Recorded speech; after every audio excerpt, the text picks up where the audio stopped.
Afternoon, guys. Welcome to Football with Brownie. Hope you're well, keeping safe, keeping each other safe, and spreading a love during this pandemic because we all need a little bit of loving, guys, don't we? We all need a little bit of loving. Although I didn't show some loving in my first video today, but anyway, I've calmed down a bit now since. Welcome to the Aston Villa Leicester, not Aston Villa Birmingham, which I did first put up on the advert, but Aston Villa Leicester watchalong. So try saying that with a lisp, I tell you. Okay, just kicking off, I need to sort myself out. Yeah. Taib, hi Taib. Hey Taib, how was last night? Did you enjoy it? With you met up with Sam. Went for something to eat in Uxbridge, wasn't it? How did it go? Good night. All right, bear with me. I'm going for.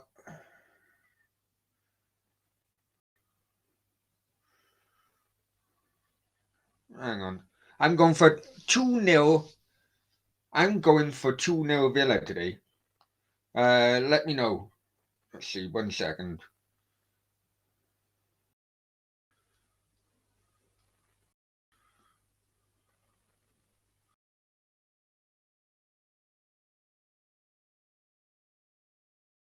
Hang on. I need to put the bet on first. 2-0 Villa.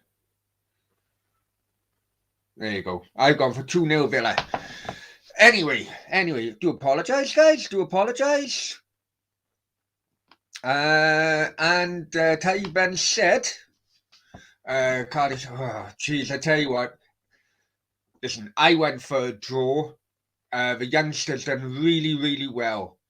And then that just happened about on a 50th minute or whatever it was. Really angry about it all, if I'm honest with you. But the youngsters done as much as they could, even got a goal back after being 3-1 down. But it is what it is, unfortunately, isn't it?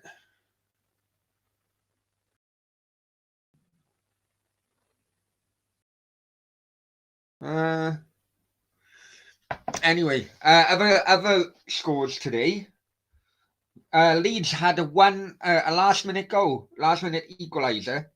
They were 2-1 down to Brentford, going into injury time, and Bamford got the equaliser, so that finished 2-2.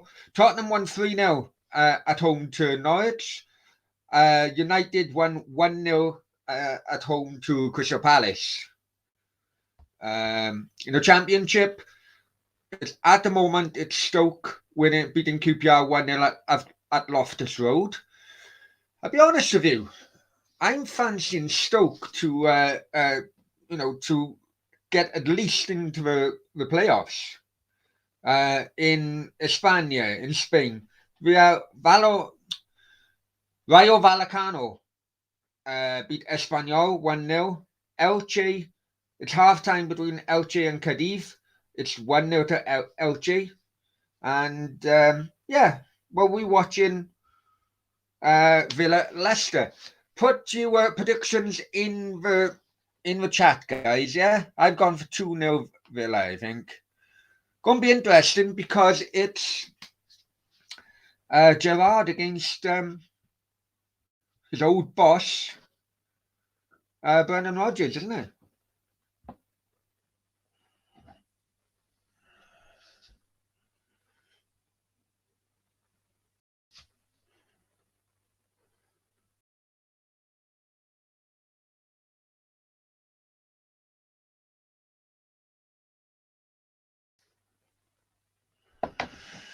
Right, I'm gonna link together. And Ty then says, it was good. Good on you. Where did you go? Give me your details about it, Taib. I'll have to visit as well. You never know. You never know, my friend. May happen. But thank you for the invite as well. Thank you for the invite. Now, hit the like, guys. Yeah, hit the like.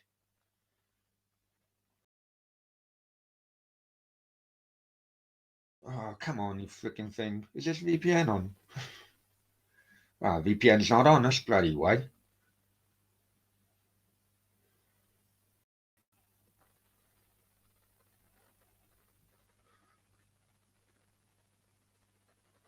All right, let's see.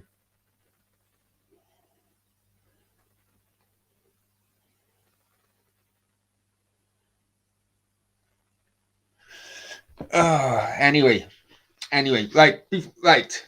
Check out the channel figures. They're going up. I tell you what, it's really doing the channel good actually. Always putting the fingers up. Always putting the figures up, right? And then every day or every show we'll have an update. So it's gone. Actually, went up to. Oh, right. Okay. It has gone up again on your channel figures to 1713. I'll change that soon. That's on YouTube, Facebook, Twitter, and Insta. For all the nonsense about how to look on the different social media platforms, check that ticker bar below, yeah? It's currently Villa 0, Leicester 0. My VPN isn't proxy working at the moment. Bollocks.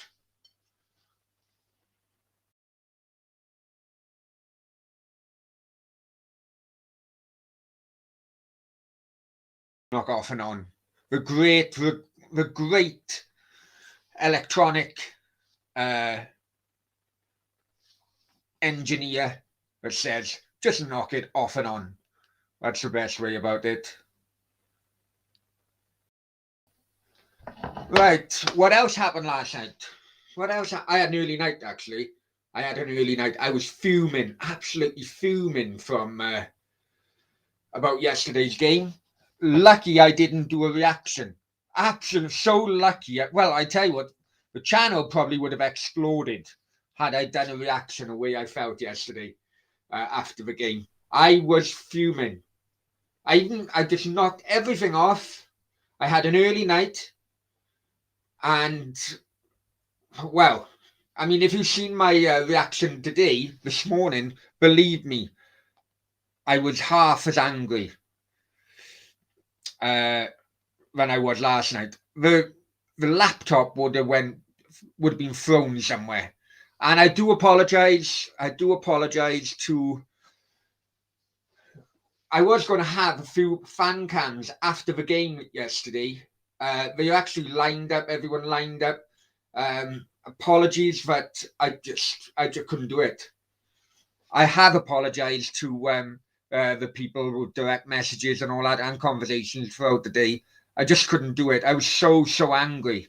And some of these guys, they watch, they never mention in the chat, but they do watch, and they do have like their own podcasts and so on and so forth. So we were last night going to do a bit of collaboration with fan cams on the channel, but I just could not do it because I was so angry, and it'd be giving them a disservice really. So what we are doing, we're keeping in contact. We could well be doing a Cardiff City show during midweek, trying to arrange something, but the channel has in the last few days connected up to other, not just YouTube channels, podcasters and so on and so forth, both Cardiff and non-Cardiff.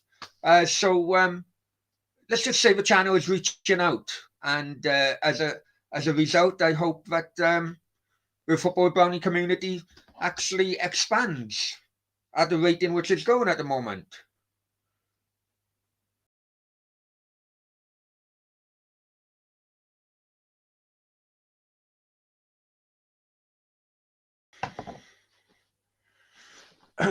Right. You guys will have to bear with me. My VPN is fucking... Right, hang on. Dan, hi Dan, hope you're well, mate. Hope you're well. What's your thoughts on yesterday's game, Dan? He says, can't believe Morrison's only 30, plays like... Yeah. But listen, if I'm honest with you, Dan, right, throughout the day, I know people are saying, oh, complete lack of respect I've shown in my video towards Morrison.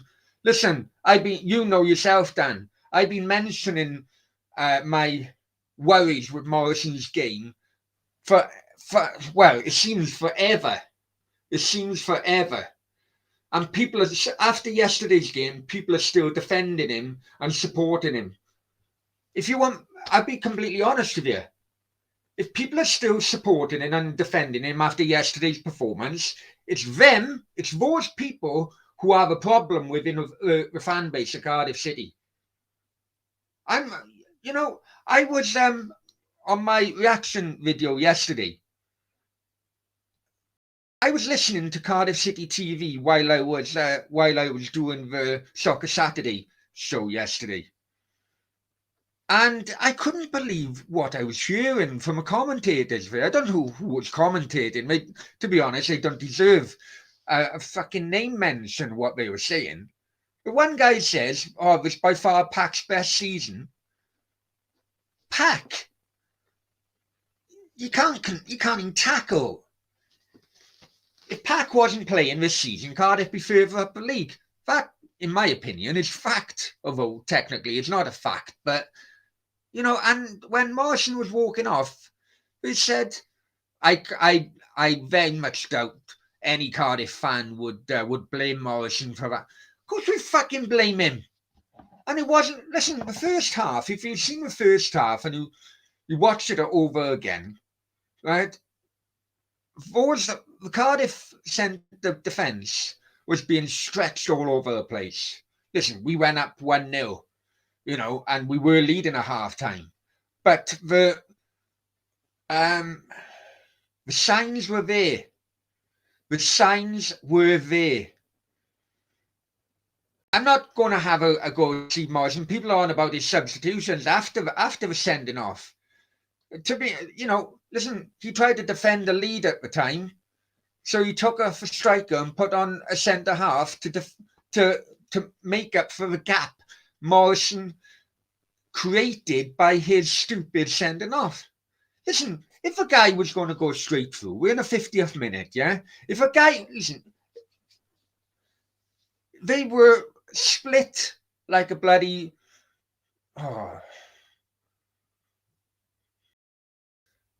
they were split like, I'm not even going to go down here. YouTube could take this video down, right? But they were split very, very easily. Before he made that tackle. I would have rathered him to allow him to go through and hope that the keeper saved. But even if we conceded, that would have been 1-1, but 1-1 with 11 men on the pitch. And 1-1 with your so-called captain still on the pitch. I thought he absolutely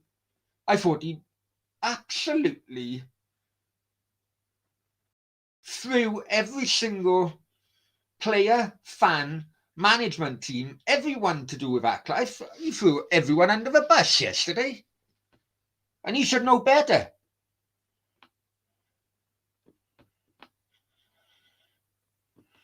Dan says, I can't believe how bad he's gone over. It's not just that, mate. Listen, I remember I wasn't, I think I was over in Spain then, actually. But I remember my mate telling me he was watching Cardiff in a Premier League game one time. And Morrison has never been blessed with pace, but he's been lucky that he's had a quick centre-half partner to cover for his lack of pace. He doesn't have that at the moment, no. Right? And I remember a few people, my mate was in a Premier League game, don't know which one, but a few people were criticising Morrison because he was out of his depth. And Morrison's misses stood up in a stand and having a go at them. Now, that was a few years ago. So, in my opinion, that's, the thing with Sean Morrison, sorry, is that his goals of set pieces always covered up for his cracks in his game. Definitely his defending cracks. And Arian, hi Arian. Hey, many thanks for you post earlier on that upload, and Arian. It took me ages to get through it all, but you made some excellent points, guys. If you haven't seen it, then please check out the Arian's post. He does make some great points. In all fairness.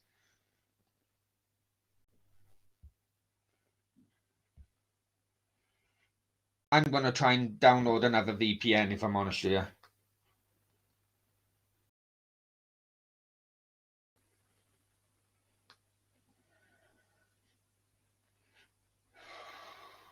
Hang on.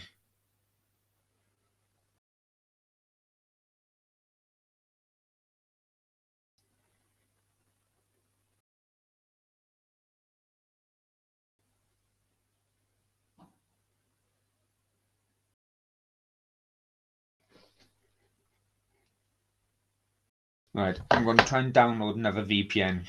Get this game on.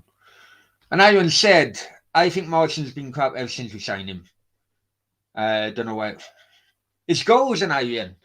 His goals have always covered up his cracks in his performances. I'm telling you, I've been saying it. You guys know I've been saying it for ages. Absolute ages.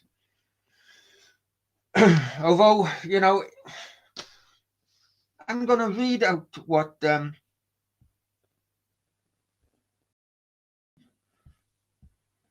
on, I'm trying to do a million things at once here. Bear with me, guys.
Hang on. Let me get it sorted.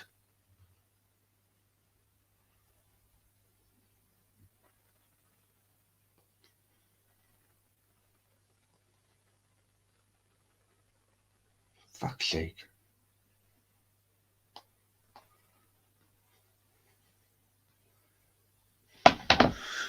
Anyway.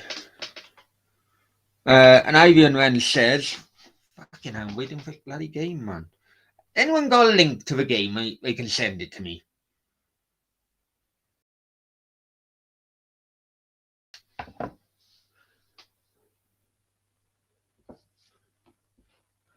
And Ivan Wren says, they've all... So, yeah, exactly.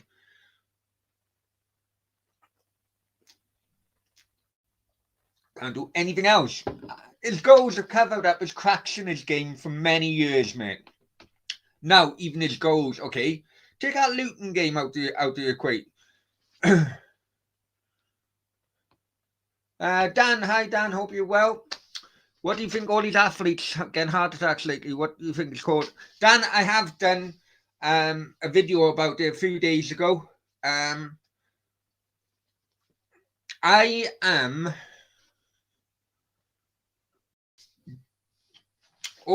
in a position, Dan, where I just want a debate on it. I don't like the idea, like of TalkSport and other MSN closing down the worries of people thinking it could be a link, because I'm of the opinion, Dan, that the more you close things down and stop a debate, the more rumours gain momentum, and that's the wrong way to go about it. I do think it should be a debate. I'm just that is my worry at the moment. You know, all the information should be in the public domain and spoken about, rather than people searching things on the internet and no one knows what the hell is happening, really. That is my opinion. I just want a debate, and I want to have that freedom of choice of deciding which side of a potential debate I am going to be on, mate. I have done a video about it last week sometime. Please check it out. And Iron Man comes back. I don't like to speak about him. It's like he's the only problem. Every player was crap. Everyone Harris, Smithies. Steve Morrison got wrong with team selection and stuff. Well, I had it on good authorization. When was it? It was just after I I think it was just after I uploaded the press conference reaction, Steve Morrison's press conference reaction on Friday. I thought, nah, this guy's winding me up now, but I've known him for years, right? I'm not going to mention anyone, right? But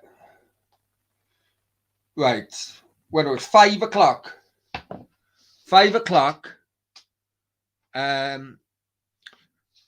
I was informed, 5 o'clock on Friday, I was informed that Kiefer Moore could well be not included in the team, in the squad the following day, because he's been sick all week and wasn't training.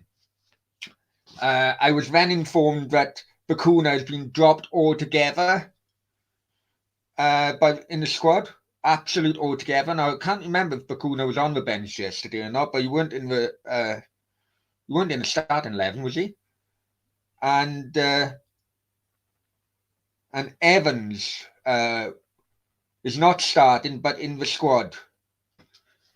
I was informed that shortly after I'd done the upload of the press conference, so I went back to this person and I said, I'm just going on what the information in the press conference come out. And during that press conference, the question was any injuries and so on. And Steve Morrison actually said, no, everyone's fine. So I think a lot of people actually went on Steve Morrison's word saying everyone was fine, when reality is probably he didn't want to give Sheffield United that mental boost the day before, because everyone simply wasn't fine.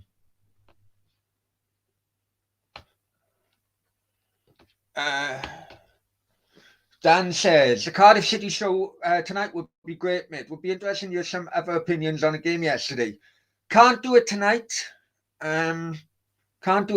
But I am doing a collaboration with the Cardiff City podcast team one day in the week. They were meant, they meant to do a fan cam type of show after I was just so angry. They were angry as well, but so please look out for that. That I reckon that could well be, Tuesday, when we haven't got midweek games, so maybe Tuesday, Wednesday, Thursday, but they're definitely up for a collaboration, and it'll be really interesting. As I say, I do prefer to, if you wanted to come on, Dan, if any Cardiff City fan wants to come on, more than welcome. I hate doing these shows on my own, if I'm honest with you. I get a bit paranoid. Anyway.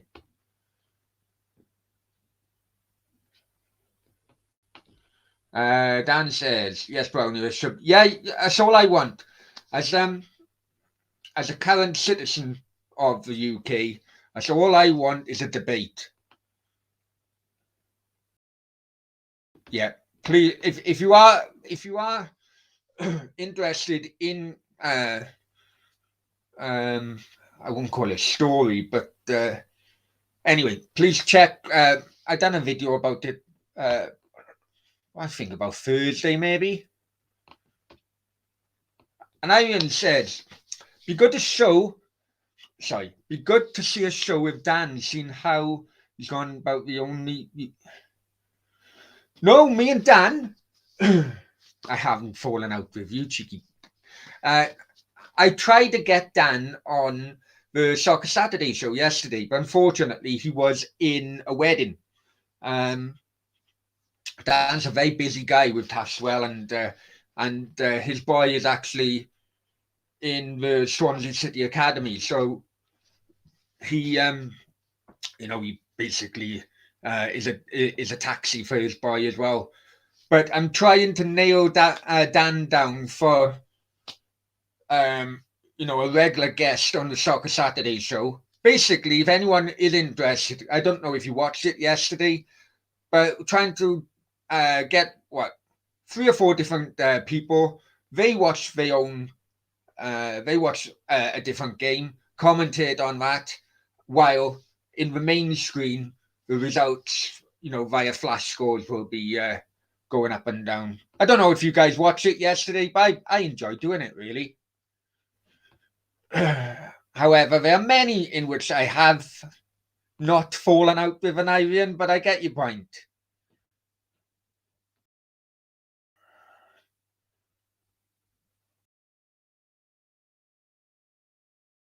Do me a favour, guys.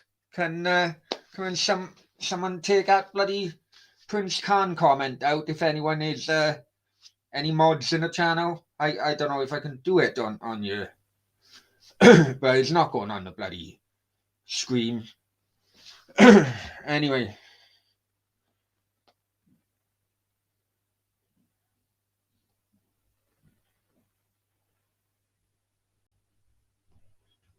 I'm still trying to find a proxy stream for this.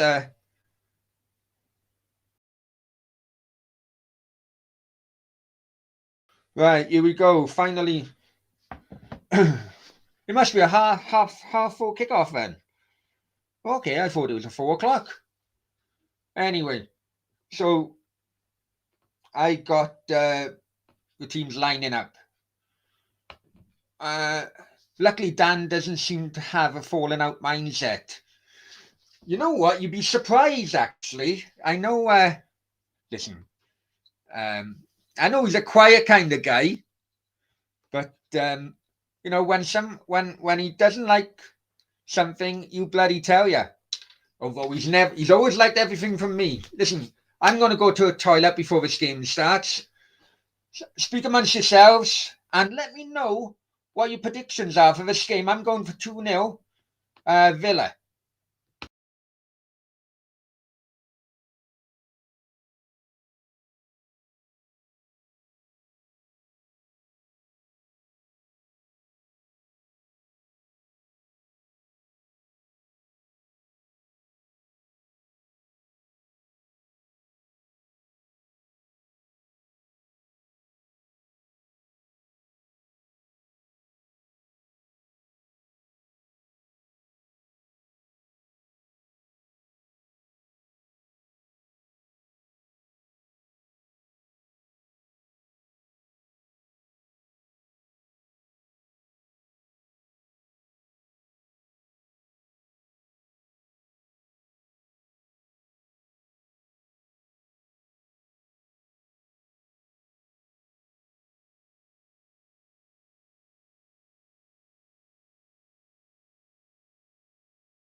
Oh my God.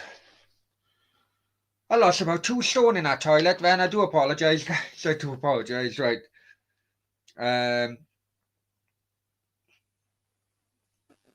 Okay, I'm on 2 minutes, 2:15. So just kicked off. Villa nil, Leicester nil. What are you guys thinking in the chat? Oh, fucking hell. I tell you what, that visit to the toilet hasn't helped my piles, I tell you. So we're on. There you go. Here's the channel. There's the channel numbers as well. So if you're on, obviously you're on YouTube, but please subscribe. Hit that like button as well, because we're up against much bigger channels than ourselves. So please hit the like button. We'll be very grateful. YouTube subs are there, Facebook likes, Twitter followers, Insta followers. Harvey says 2-1 Villa. I'm going for 2-0, Harvey. I'm going for 2-0.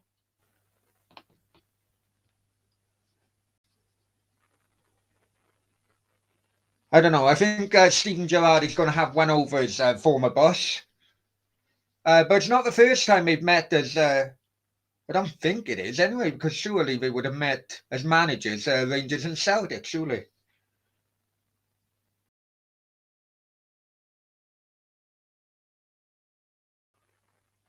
So basically it's West Midlands against East Midlands in its game.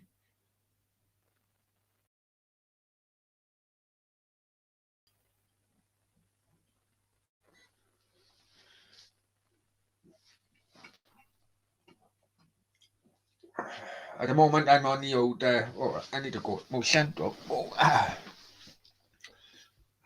There you go. I'm on your Corona. If you're drinking, cheers. If not, good on you. Okay, Villa. Shot in the first corner of the game. I didn't know Ashley Young was back at Villa. Jeez, I remember him first time around. He got to be about 52 now. So Villa got a corner. I'm on 4.5 minutes, guys, if you want to sink.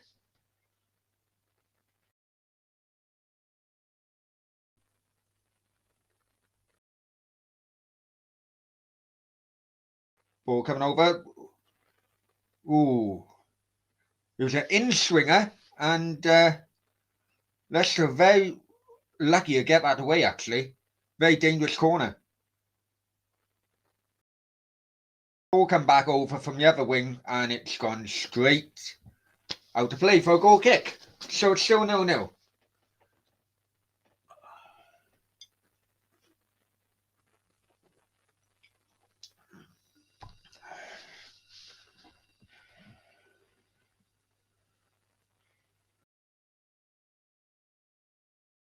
So what do you think of, okay, there's a question for you guys. What do you think of Steven Gerrard?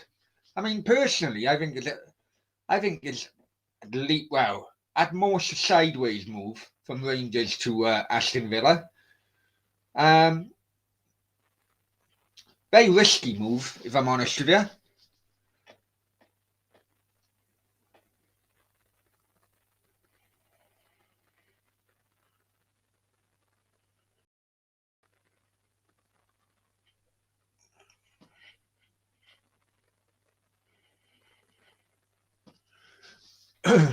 So, and Ivan, Birmingham and any Cardiff fans in the chat at the moment. Birmingham, they're doing a clap for the little boy on the 6th minute. I've done an upload regarding Birmingham's clap, and absolute fucking monsters, and them so-called parents.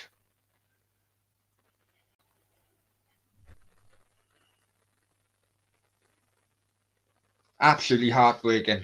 Absolutely heartbreaking. Yeah,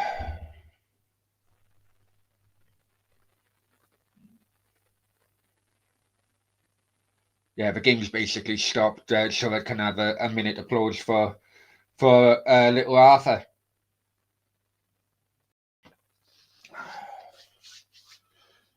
Yeah, well, Cardiff got Birmingham next at St Andrews. Um, I don't know. I think that'll be a difficult one, but I think he can get something out of that.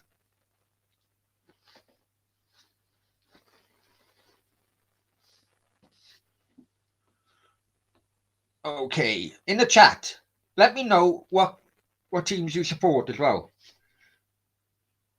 because we can't just have Cardiff fans in here. We've got to have like probably at least bloody couple of Villa and Leicester, surely. But let me know. Okay, long ball, Leicester, Villa keeper gathered it. We're on, just coming under, well, coming into the 8th minute now, guys.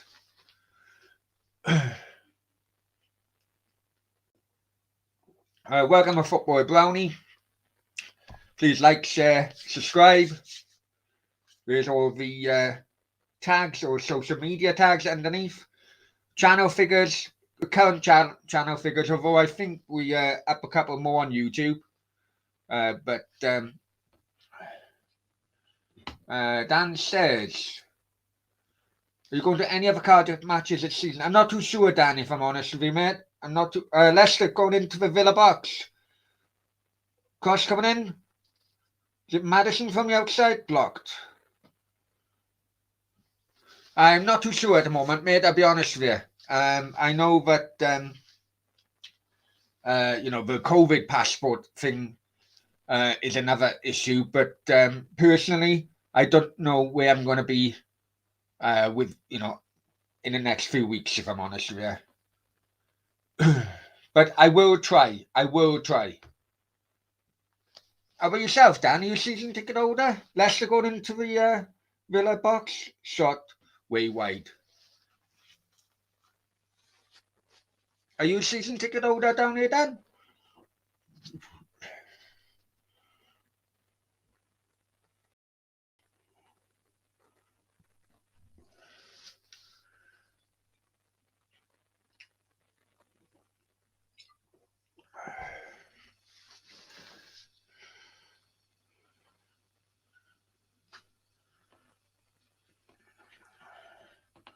And guys, what do you think about? This is a question for Cardiff fans in the chat as well.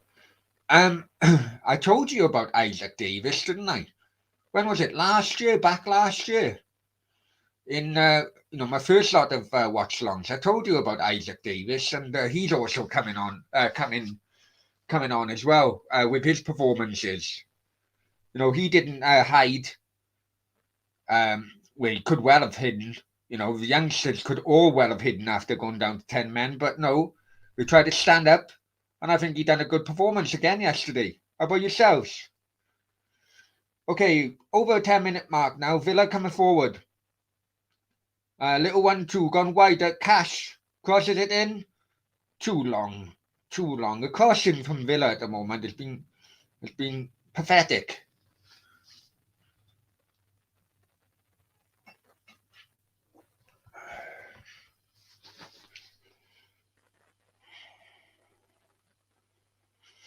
And Gerrard is showing his annoyance then. That Cash, he played for Poland, didn't he?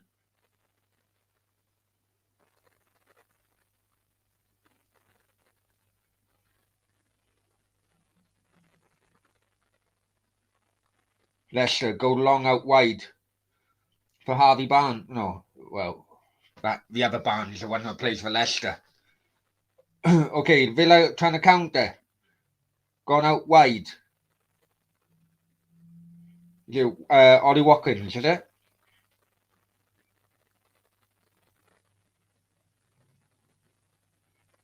They're trying to work an opportunity out on the right-hand side. But the ball's been overturned. Let's see if Leicester can counter-attack.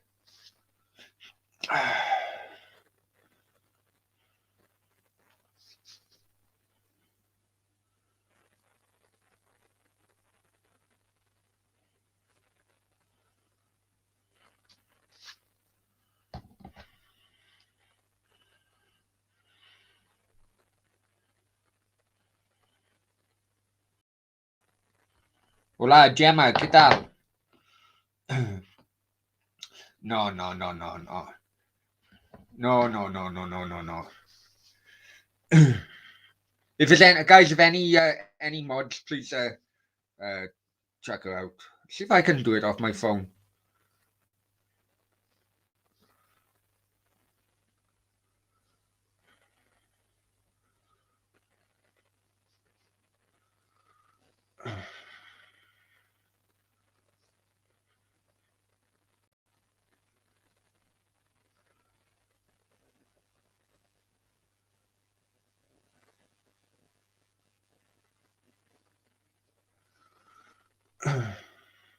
Stefan. No, it actually, Steph. Actually, it was a Facebook comment. It was Facebook comment, but it was in Spanish, and it was advertising another site in Spanish. Goal? Is it a goal?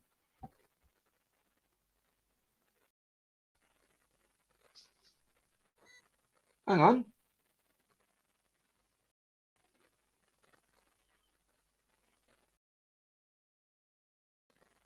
Yes, Stefan, you're right. It is a goal. It is a goal. So Leicester 1-0 up. That's my bet. That's my 2-0 bet down the bloody pan, man.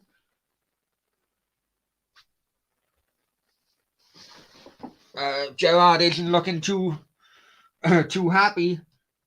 Was it Barnes, I think? So Leicester go 1-0 up. And he says, unless my radio is like, okay, you're watching it on the radio. Oh, watching it on the radio. What am I doing? You're listening to it on the radio. You should be listening it to me, Stefan.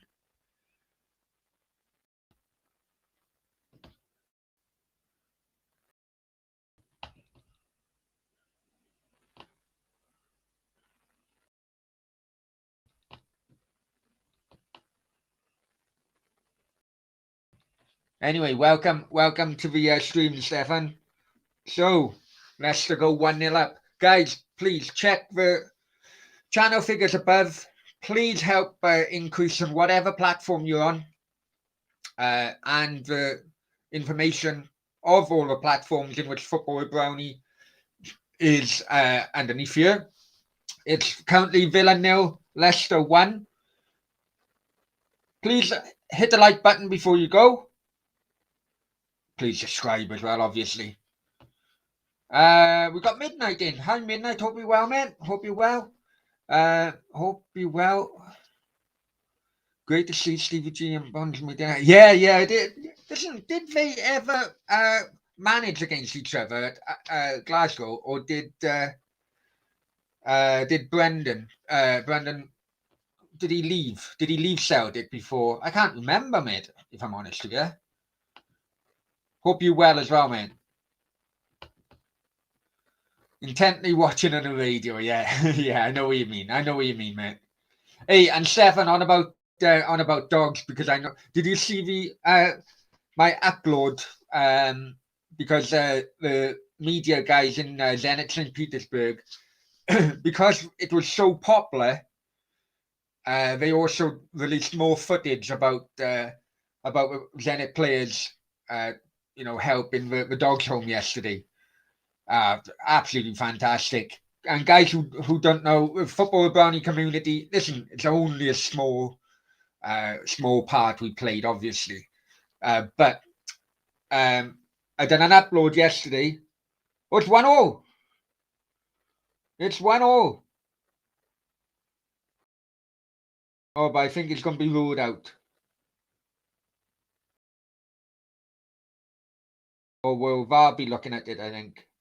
Because you've got Schmeichel complaining to the referee. VAR is looking at it. Don't know. Let's see. So Villa had a free kick. Ball come over. Headed in the air.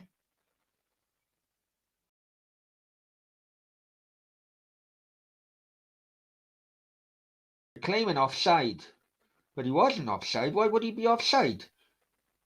Because there's a Leicester defender on the line. Yeah, no, it's 1-0. It's 1-0. Yeah, going back to that story.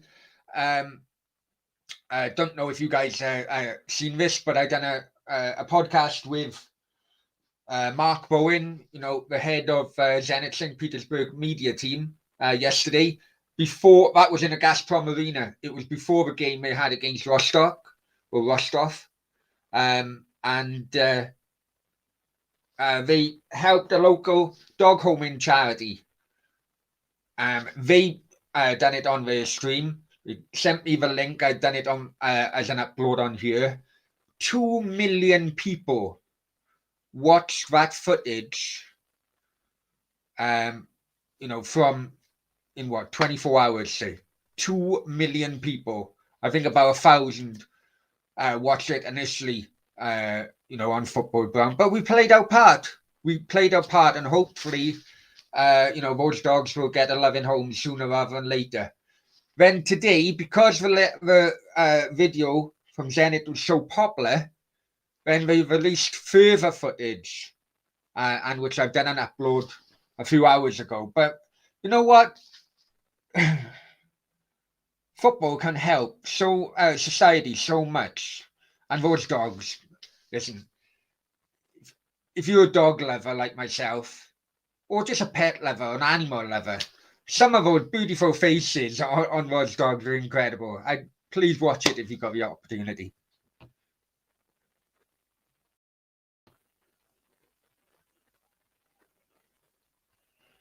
Stefan's going for 3-1. Well, initially I did go for 2-0.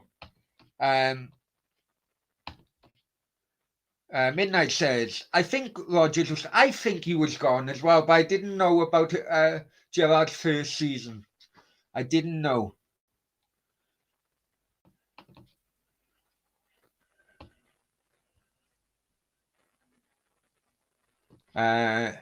Stefan said, it was great of the Zenit players. Well done to him. Such a good goal. Absolutely. And I've actually sent that link to Cardiff City and one of the directors of Cardiff, in which, let's just say, I'm on talking terms with, because I hate the other ones.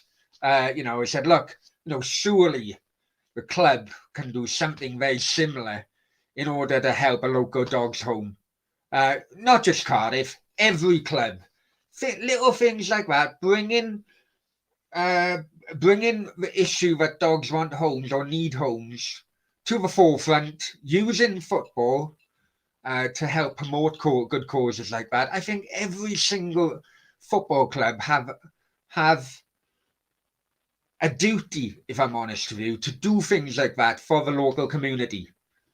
It really was really, really fair play to them. Oh, there you go. I'm sure Stefan's reading my mind. Hang on, we got there's 1-1 at the moment at Villa Park. Leicester got a corner.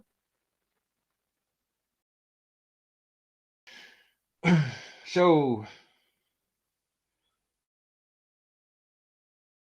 corner come over, easily caught by Martinez, I think, isn't it, the Villa keeper?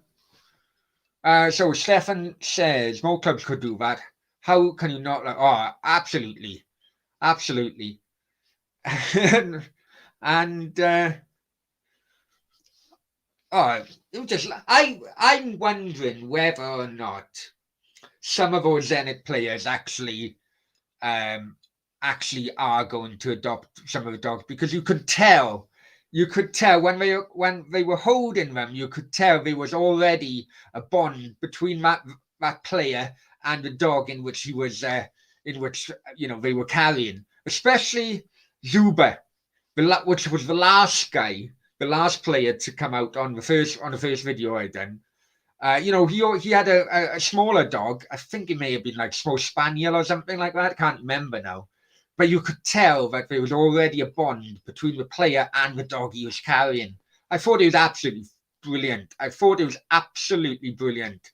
And they brought out more footage today, in which I've done an upload on it. And fair play to them. Fair play to them,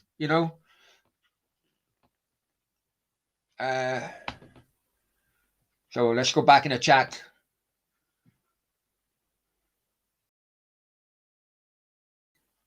Oh, Leicester had an opportunity then. Barnes crossed it over. Header goes wide. Midnight then says, what does Midnight say? I can't understand someone who mistreated a dog. They better and more. Yeah. Yeah. I completely agree, mate. Raddy, hi, Raddy. Hope you're well, mate. Hope you're well. I forget that we get. Yeah, well, as an Arsenal fan, I'll be honest with you, mate. I think a lot of Arsenal social media. I think Arsenal deserve something out of that game. I thought they played well. Aubameyang isn't my cup of tea. Never has been for quite a while now. People who know me from YouTube will know that. But I thought he played well. Odegaard, it wasn't the best. It was a rash challenge. It wasn't the best challenge at all. But take that challenge out of the equation. I thought Odegaard had a good game as well. They deserved a draw. I think Arsenal deserved a draw. Just unfortunate. As Cardiff goes, yeah, it definitely was a bloody weekend to forget as Cardiff goes. So Villa Park, we are 23 minutes in. Villa 1, Leicester 1. Leicester taking the lead. Early goal by Barnes. Villa equalised by Buendia, I think it was.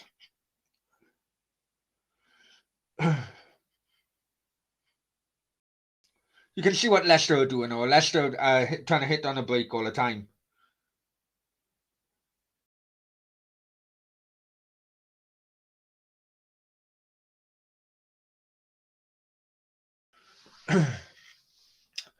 Stefan. Oh, while it's on my mind, Stefan, did you watch Benjamin Bloom's link? I don't know if you subscribe to his channel, but he's an Ipswich fan. Paul Cook was sacked after the game yesterday. I know Ipswich being your team. Do you think Benjamin Bloom was on the money with his comments? Anyway, Stefan says, any Arsenal women lost? Oh, yeah, I forgot that was today. Could Emma Hayes manage Ipswich Town? I forgot that was today. I'm not one for women's football, I'll be honest with you. That's made. Anyway, let's not go down that avenue. Channel be taken down again. Right. Midnight Rider, Champions League midweek match. Yeah, it's the last one in the last group games.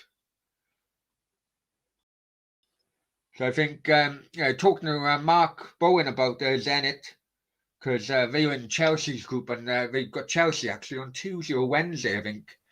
And we were actually going to do the podcast before the Chelsea game. It was his idea, because he wanted, reviews and so on and so forth. I said, don't be stupid, Mark. I said, you have to, because he's in charge of media, you'd be so busy, you won't have time for a little old me. And he was like, yeah, no problem. And then it just dawned on him, oh yeah, you're right. I got also sort out delegates as well. So he said, okay, we'll do it before the Rostov game.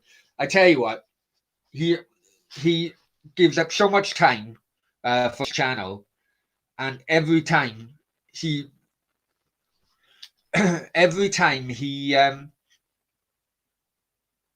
what wants the best for the channel as well. Make sure that he's in the press conference so that he can show us all of the Gazprom Arena.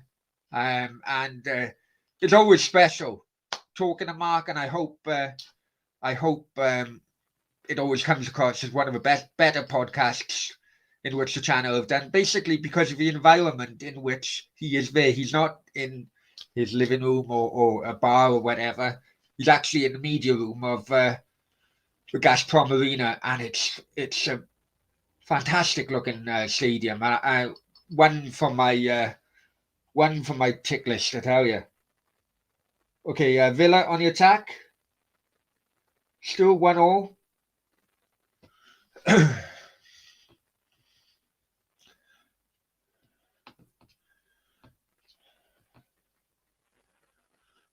Uh,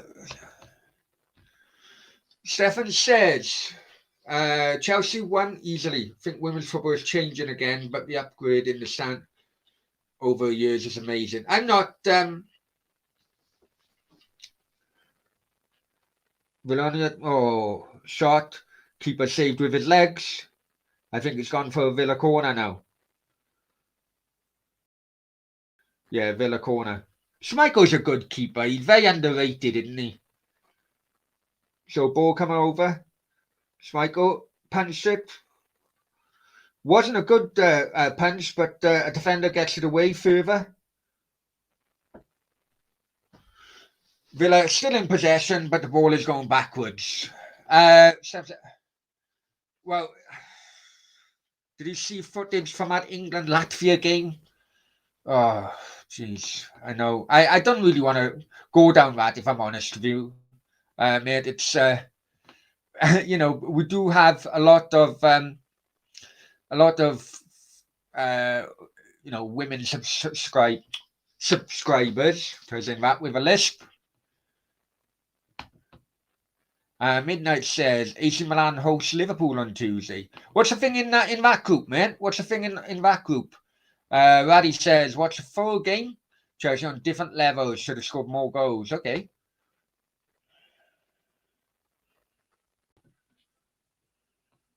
And Steph said, yeah, 20-0 was insane. I think I'm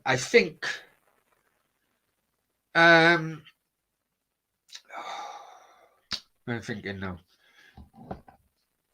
Oh, hang on. I've got Sam ringing me for a minute.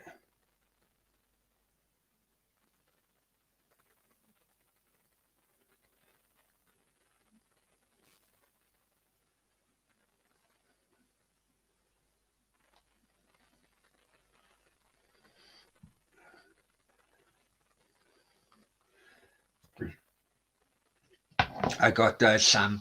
Hopefully, I have asked him to come in. So, yeah, it was mad. Did you see the footage of the goal kick? What was it? 4 people with hat-tricks or something like that? Stefan, I think it was.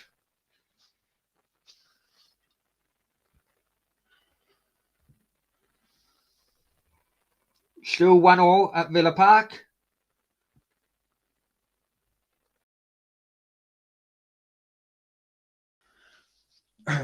and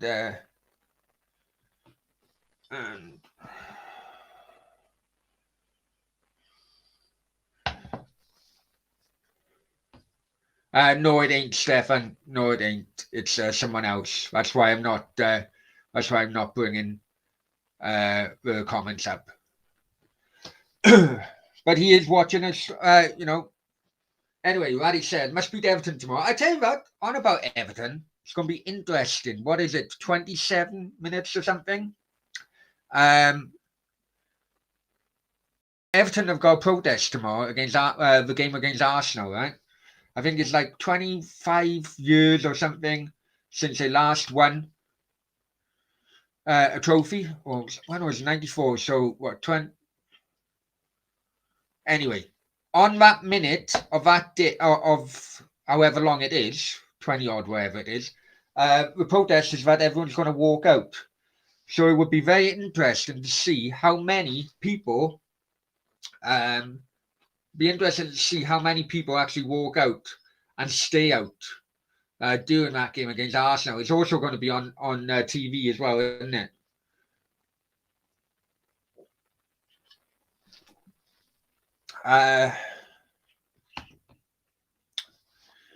Liverpool are through to last 16. Porto host Atletico.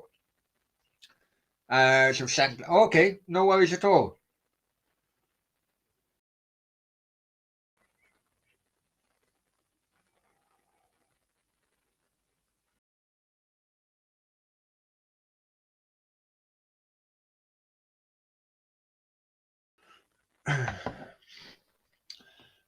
Right, I know that's not you, mate, but I've just timed you out anyway.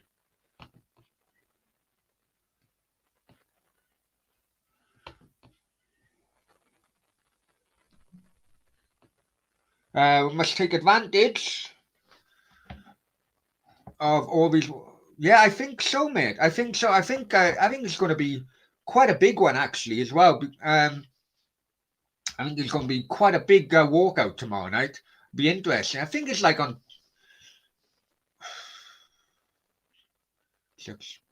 28, isn't it? 28 years since 94.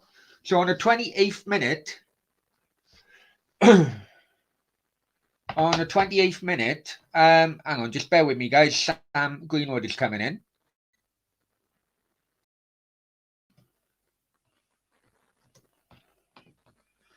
Yeah, on the 28th minute, they go into or walk out. It went mad. It went crazy on Twitter last night. People, sharing the advert of the sugar.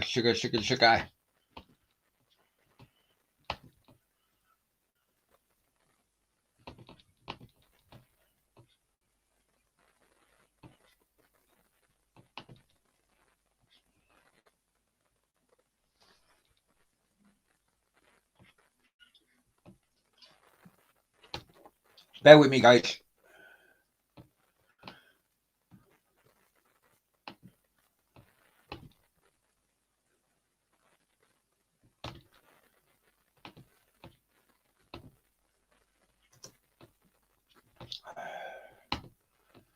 Okay, I've sent Sam Greenwood a link. Still 1-1 at Villa Park, and as already said, yeah, it should take advantage. I tell you honestly, going to be very interesting to see how Everton perform after possible empty stadium. In fact, it could work in their favour because the Everton fans aren't happy whatsoever at the moment, man.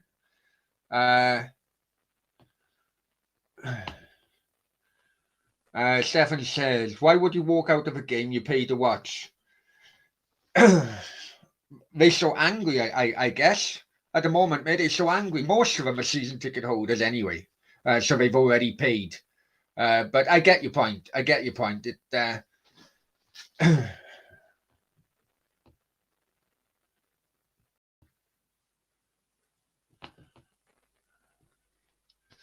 holding up the numbers, 28 is much more effective in front of cameras.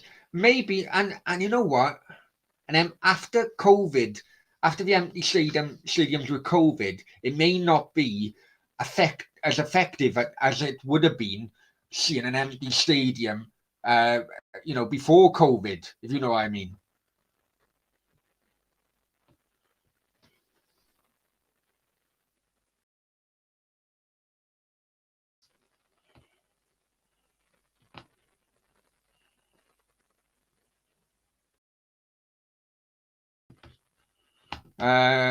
Laddie says, normally, oh man, still 1-0, 35 minutes at the moment. Right, so normally I wouldn't trust Everton on a full good. Yeah, well, maybe different. Maybe I don't know which way it would go. I don't, it could, as I say, it could work in Everton's favour actually. Leicester through, taken down, but a good clean tackle by the Villa centre half there, and cleared. Midnight. I've been keeping an eye out on snooker. Zhu is 5-3 up against Belgium guy. First Chinese man to be UK champion. You know what? I haven't watched snooker for years, mate. I'm more of a pool player than snooker. It's because I'm quite shit at snooker. Too many long bloody shots.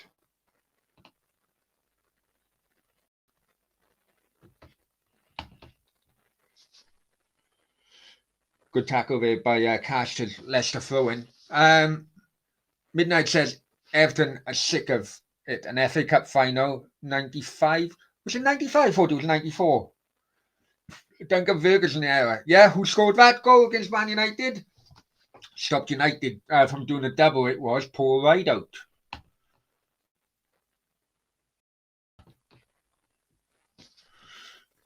John Wayne, howdy, John. In Mönchengladbach, they lead now 5-0 away after 25 minutes. Are you mad?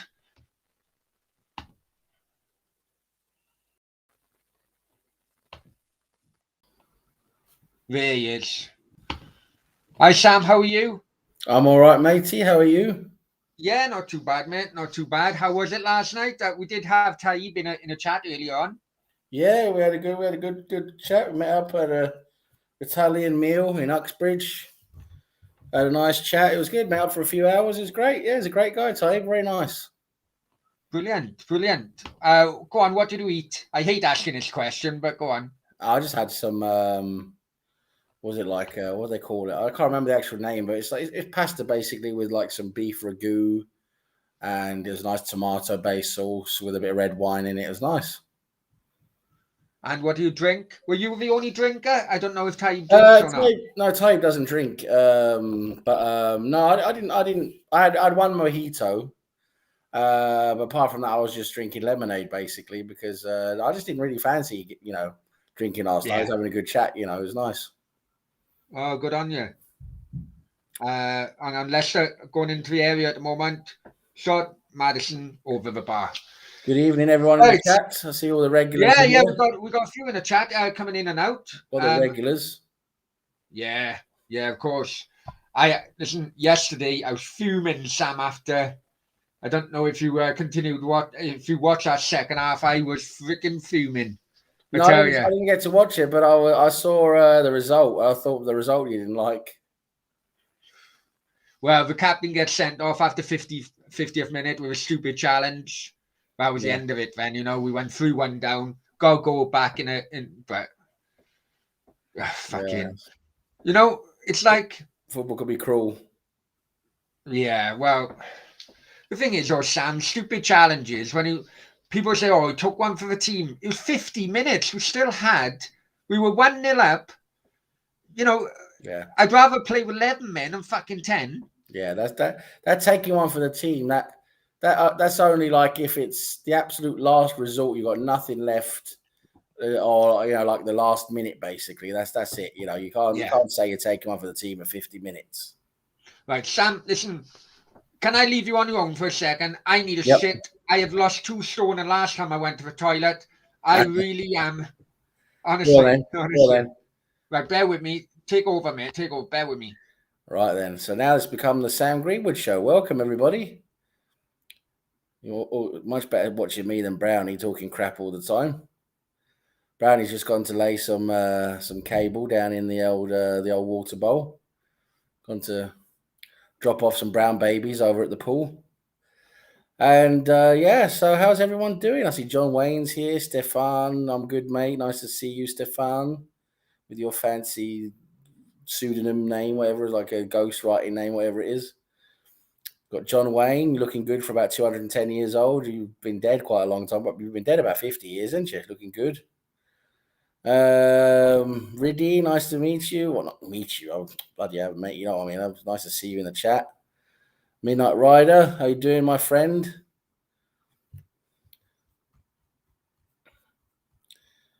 Some the old regulars here. It's good to see you guys.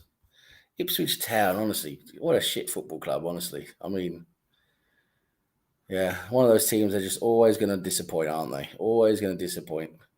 You might as well fucking follow Luton. Only do ghostwriting in spirit. That's a good one.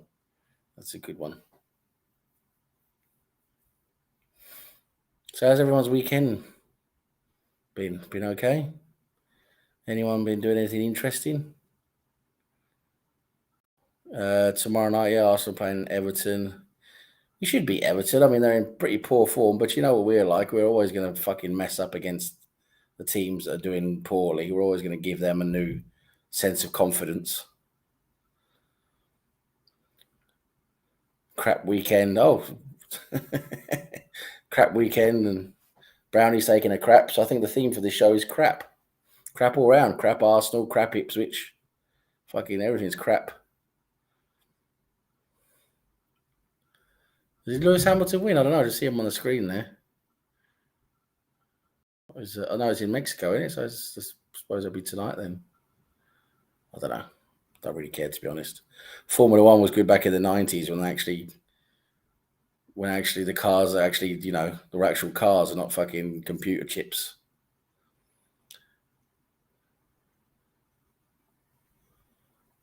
Yeah, it was an annoying game, wasn't it, really, at Old Trafford? I mean, you can always trust us to fuck up against Man United at Old Trafford. It always happens. Always a controversial decision or two and mistakes. And Old Trafford's never a good place for us to go to. I know we've had a couple of, historical wins there and that, but I mean, normally we go to Old Trafford and some crap happens. It's always terrible at Old Trafford. And we've got Mike Dean refereeing our game tomorrow night. So I'm not looking forward to that. Mike Dean, just about the worst referee in the entire fucking league. Jesus Christ. And Midnight Rider said he stayed up for the Devin Haney fight. He beat Hoyo Diaz on points.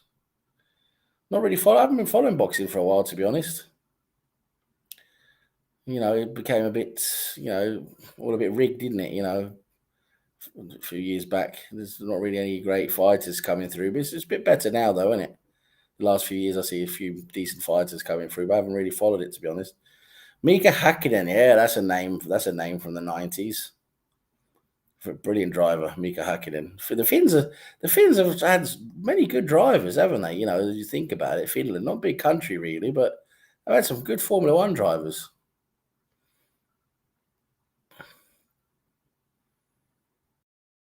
Yeah. Finns are good at rally as well. Rally, Formula One driving. I suppose it's all that vodka they drink. If I can drive drunk everywhere so they can avoid trees and cones, and they're good at driving away from the police. Yes, I did watch the Ladies' Cup final. It was absolutely crap.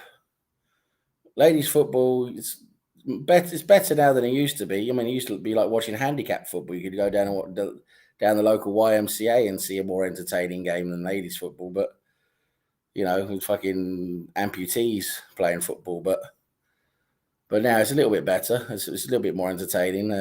But today, for some reason, I don't know. It's I think Arsenal were missing a couple of key players today. Their captain, they didn't look good without her. Can't remember her name now.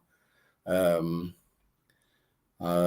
think they played very well. But Arsenal were just a shambles today, didn't they? They didn't really get going at all today, did they?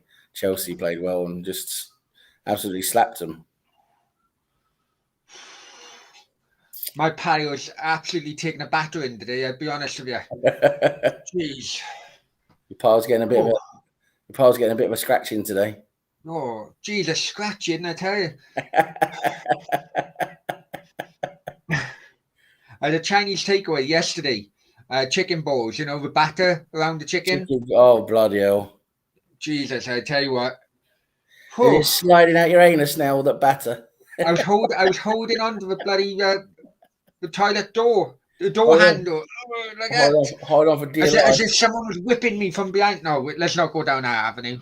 Yeah, that's no strangle wanking. Hi guys, I don't know how long you've gone down, Sam, but Randy's in the house. Hi Randy, hope you're well, mate. I just that's about it. Jungle Brownie. I've just about got there to where Brownie's come in. He wants to go to the jungle with us. A pause. We all know about it. No, to be honest, he watched our stream yesterday, and we were on about when we were going in. Yeah, and we all know. I still have no idea what that means. Do you? I know who it's from, but what does it mean? No. I still don't know what it means. It's actually a copy of someone else. If you actually put the search on Twitter, # a pause, something else comes up. Never tried, to be honest. I don't know. I am. Is he alive? He hasn't done a video for a long time. I don't think. He's been doing a lot of spaces. Those Twitter spaces. He's been doing a lot of those. Wow. Those conversations you do on Twitter. Hey, I don't mind them, but you don't. You only get Twitter followers on it. Nothing else apart from that. Yeah. I actually I was in one of those talking to Alexi Lalas. Oh yeah. The American defender years ago. Yeah. He did promise to come on, but I'm still waiting. Anyway. Yeah. Anyway. Randy Viper says Yeah, something to do with positivity. Yeah, a pos. Yeah, so I can get that a pos. Ah, right, okay. Ah, Maybe right, okay. anal positivity. Whipping and laxatives from Stefan. That sounds like a good album name. A band album name. Whipping and laxatives. The B sides. My bloody mobile. Do me a favour, Sam. Can you get rid of that guy by there? Yeah, Yeah. I can do that. Cheers, mate. I go on my. I should be logged in as a mod here. I think so. Or Randy, if you can. I know Randy. I think John Wayne may be a mod as well. Ramsey scored her. Oh, yeah, but not that Ramsey, surely. Okay, no worries at all. Hang on. Okie dokie. There's a live chat now.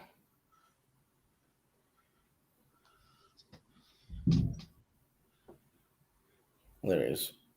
YouTube keeps updating all the time. Yeah? Yeah, I see. Well, it's still 1-0, yeah? I see Randy's already handled. Good man, Randy. Randy knows the crack.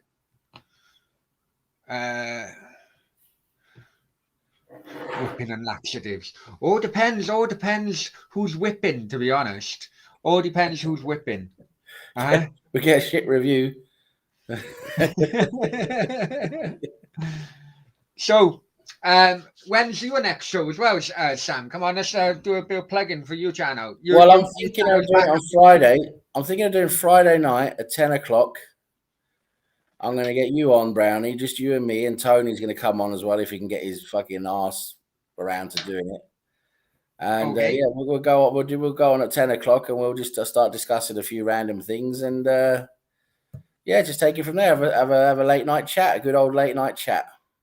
Yeah, no, I'm game for that. I'm game for that. I'm planning on Friday, 10 o'clock PM.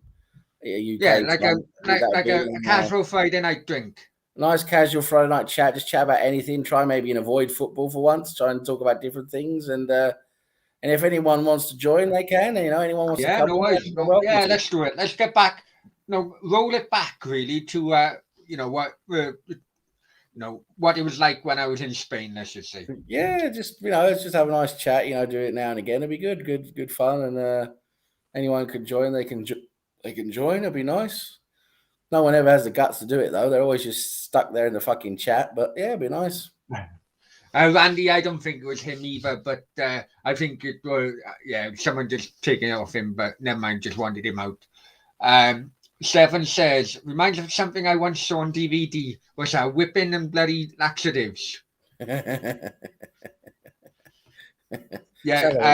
Taib is Randy's asking how your date was with Taib. Oh, sexy time, Kazakhstan. Sexy time. It was good. Yeah, it was good. I tell you what, Taib was great. I had a nice chat with him. He's really down to earth. He's a great guy. He's a lot less crazy in real life than he is in the chat. We was talking about he was laughing about the stuff we do in the chat, but no, in real life, he's very down to earth, very nice, very very pleasant. We had a good chat mostly about football and stuff, and no, we had a nice time. It was good. Oh, by the way, Brownie. Hang on. Before Raddy says, "Are you going on Arsenal fan circle later?" No, it's too late. Too late, I think. Yeah, you're done working at night time now, do you, Sam? I'm the only one who works at night time. No, I've got to get up in the morning. I've got to go to the office tomorrow. But no, what I was going to say, Brownie, was me and Taib was talking last night, and Taib said, Cheddar's, Chris's real name is Chris.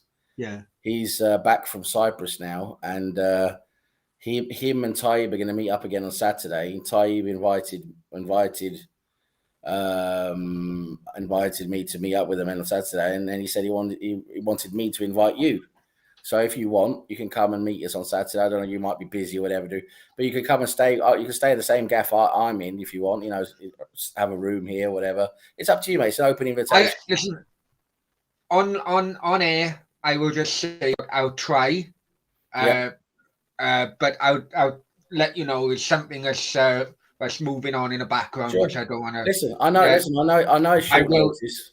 I know it's short No, it's notice. not about Only short a week. notice. Something has come up, but you know, I don't want to mention on Sure, air at yeah, the fine, moment.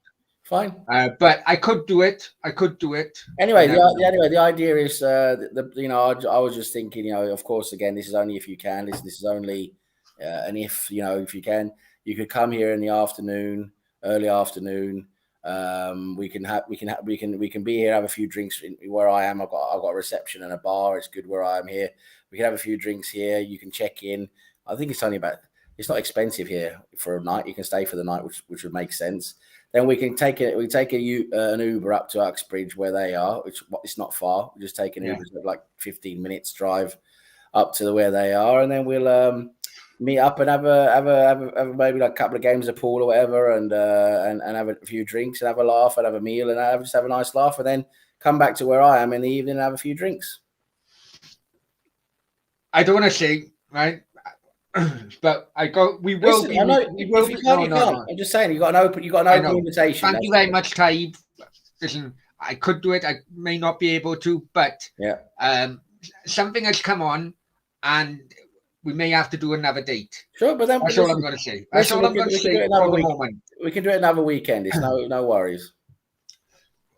Right. I'd love to say on air, but not at the moment. I'm going to mention it later on to you. Yeah, sure, no worries. On the film, her head looked like a toffee apple. What film is he on about? What is he on about now?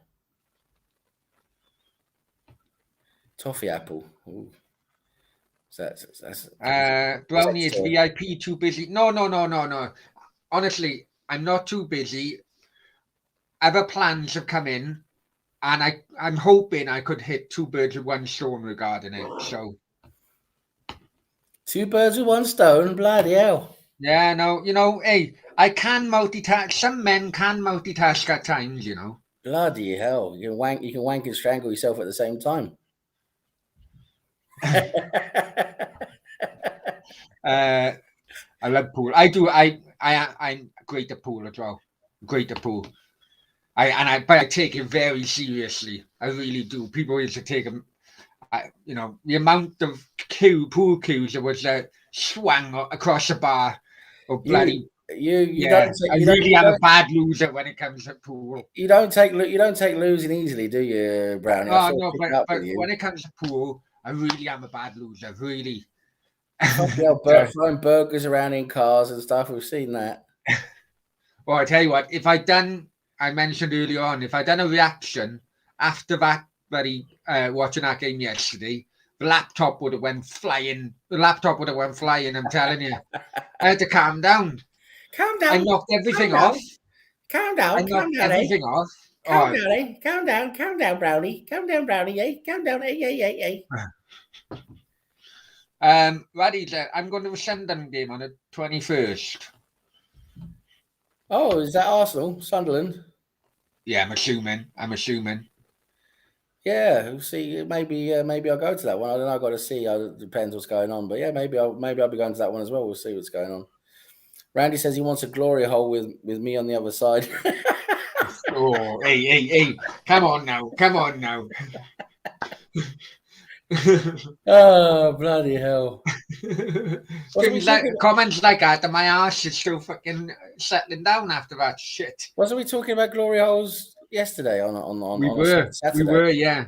It's funny how those glory holes, they keep coming back, don't they? I mean, it's like I said, I would never chance a glory hole if you don't know what's on the other side. There's no way I'd do that.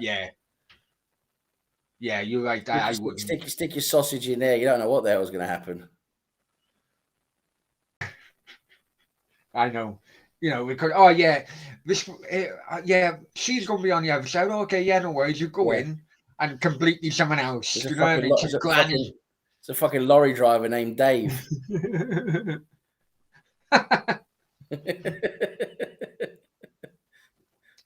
So, how did you think about the kind of like, the platform yesterday? It was great. Saturday. Did you enjoy it? It was great. It was really good. I want to do it again. A few more people in it, and we can talk about. It was great. was really good. It's a good laugh, you know, and it's a bit much more interactive. It's more fun when you're covering more games at once, and Yeah, I that's think what I it's thought, good. because It's really good. so guys, next Saturday I could well do one in a week because it's Champions League. Yeah, we could cover the Champions League games. Yeah, do Yeah, like a Champions because League I think coverage. there's a lot of FA Cup as well, maybe in a week. There's quite a number of games on in a week. I know there's no championship games, thank fuck. Yeah, But yeah, guys, if you did watch it, I know that Randy did watch it on playback. Let us know. All feedback is good. If we can change a few things, then one thing we know how to do the get the echo out. That's the main thing, Sam. That took yeah. fucking ages to sort You out. found out how to get the echo out. Anyway, you learned that. Yeah, Stefan was in it as well. Yeah. And Midnight said, "Oh God, stop." Yeah, on about the glory hole conversation. Yeah. So it's still half time at Villa Park, 1-1. Randy said, "I bloody enjoyed it, thank God." Okay, well, it seems to have gone down We well didn't know then. he was there. Randy Wright, but did we No, know he he was watched there? on playback today. Oh, right, okay. And Stefan, I enjoyed it. Champions League watch along would be good.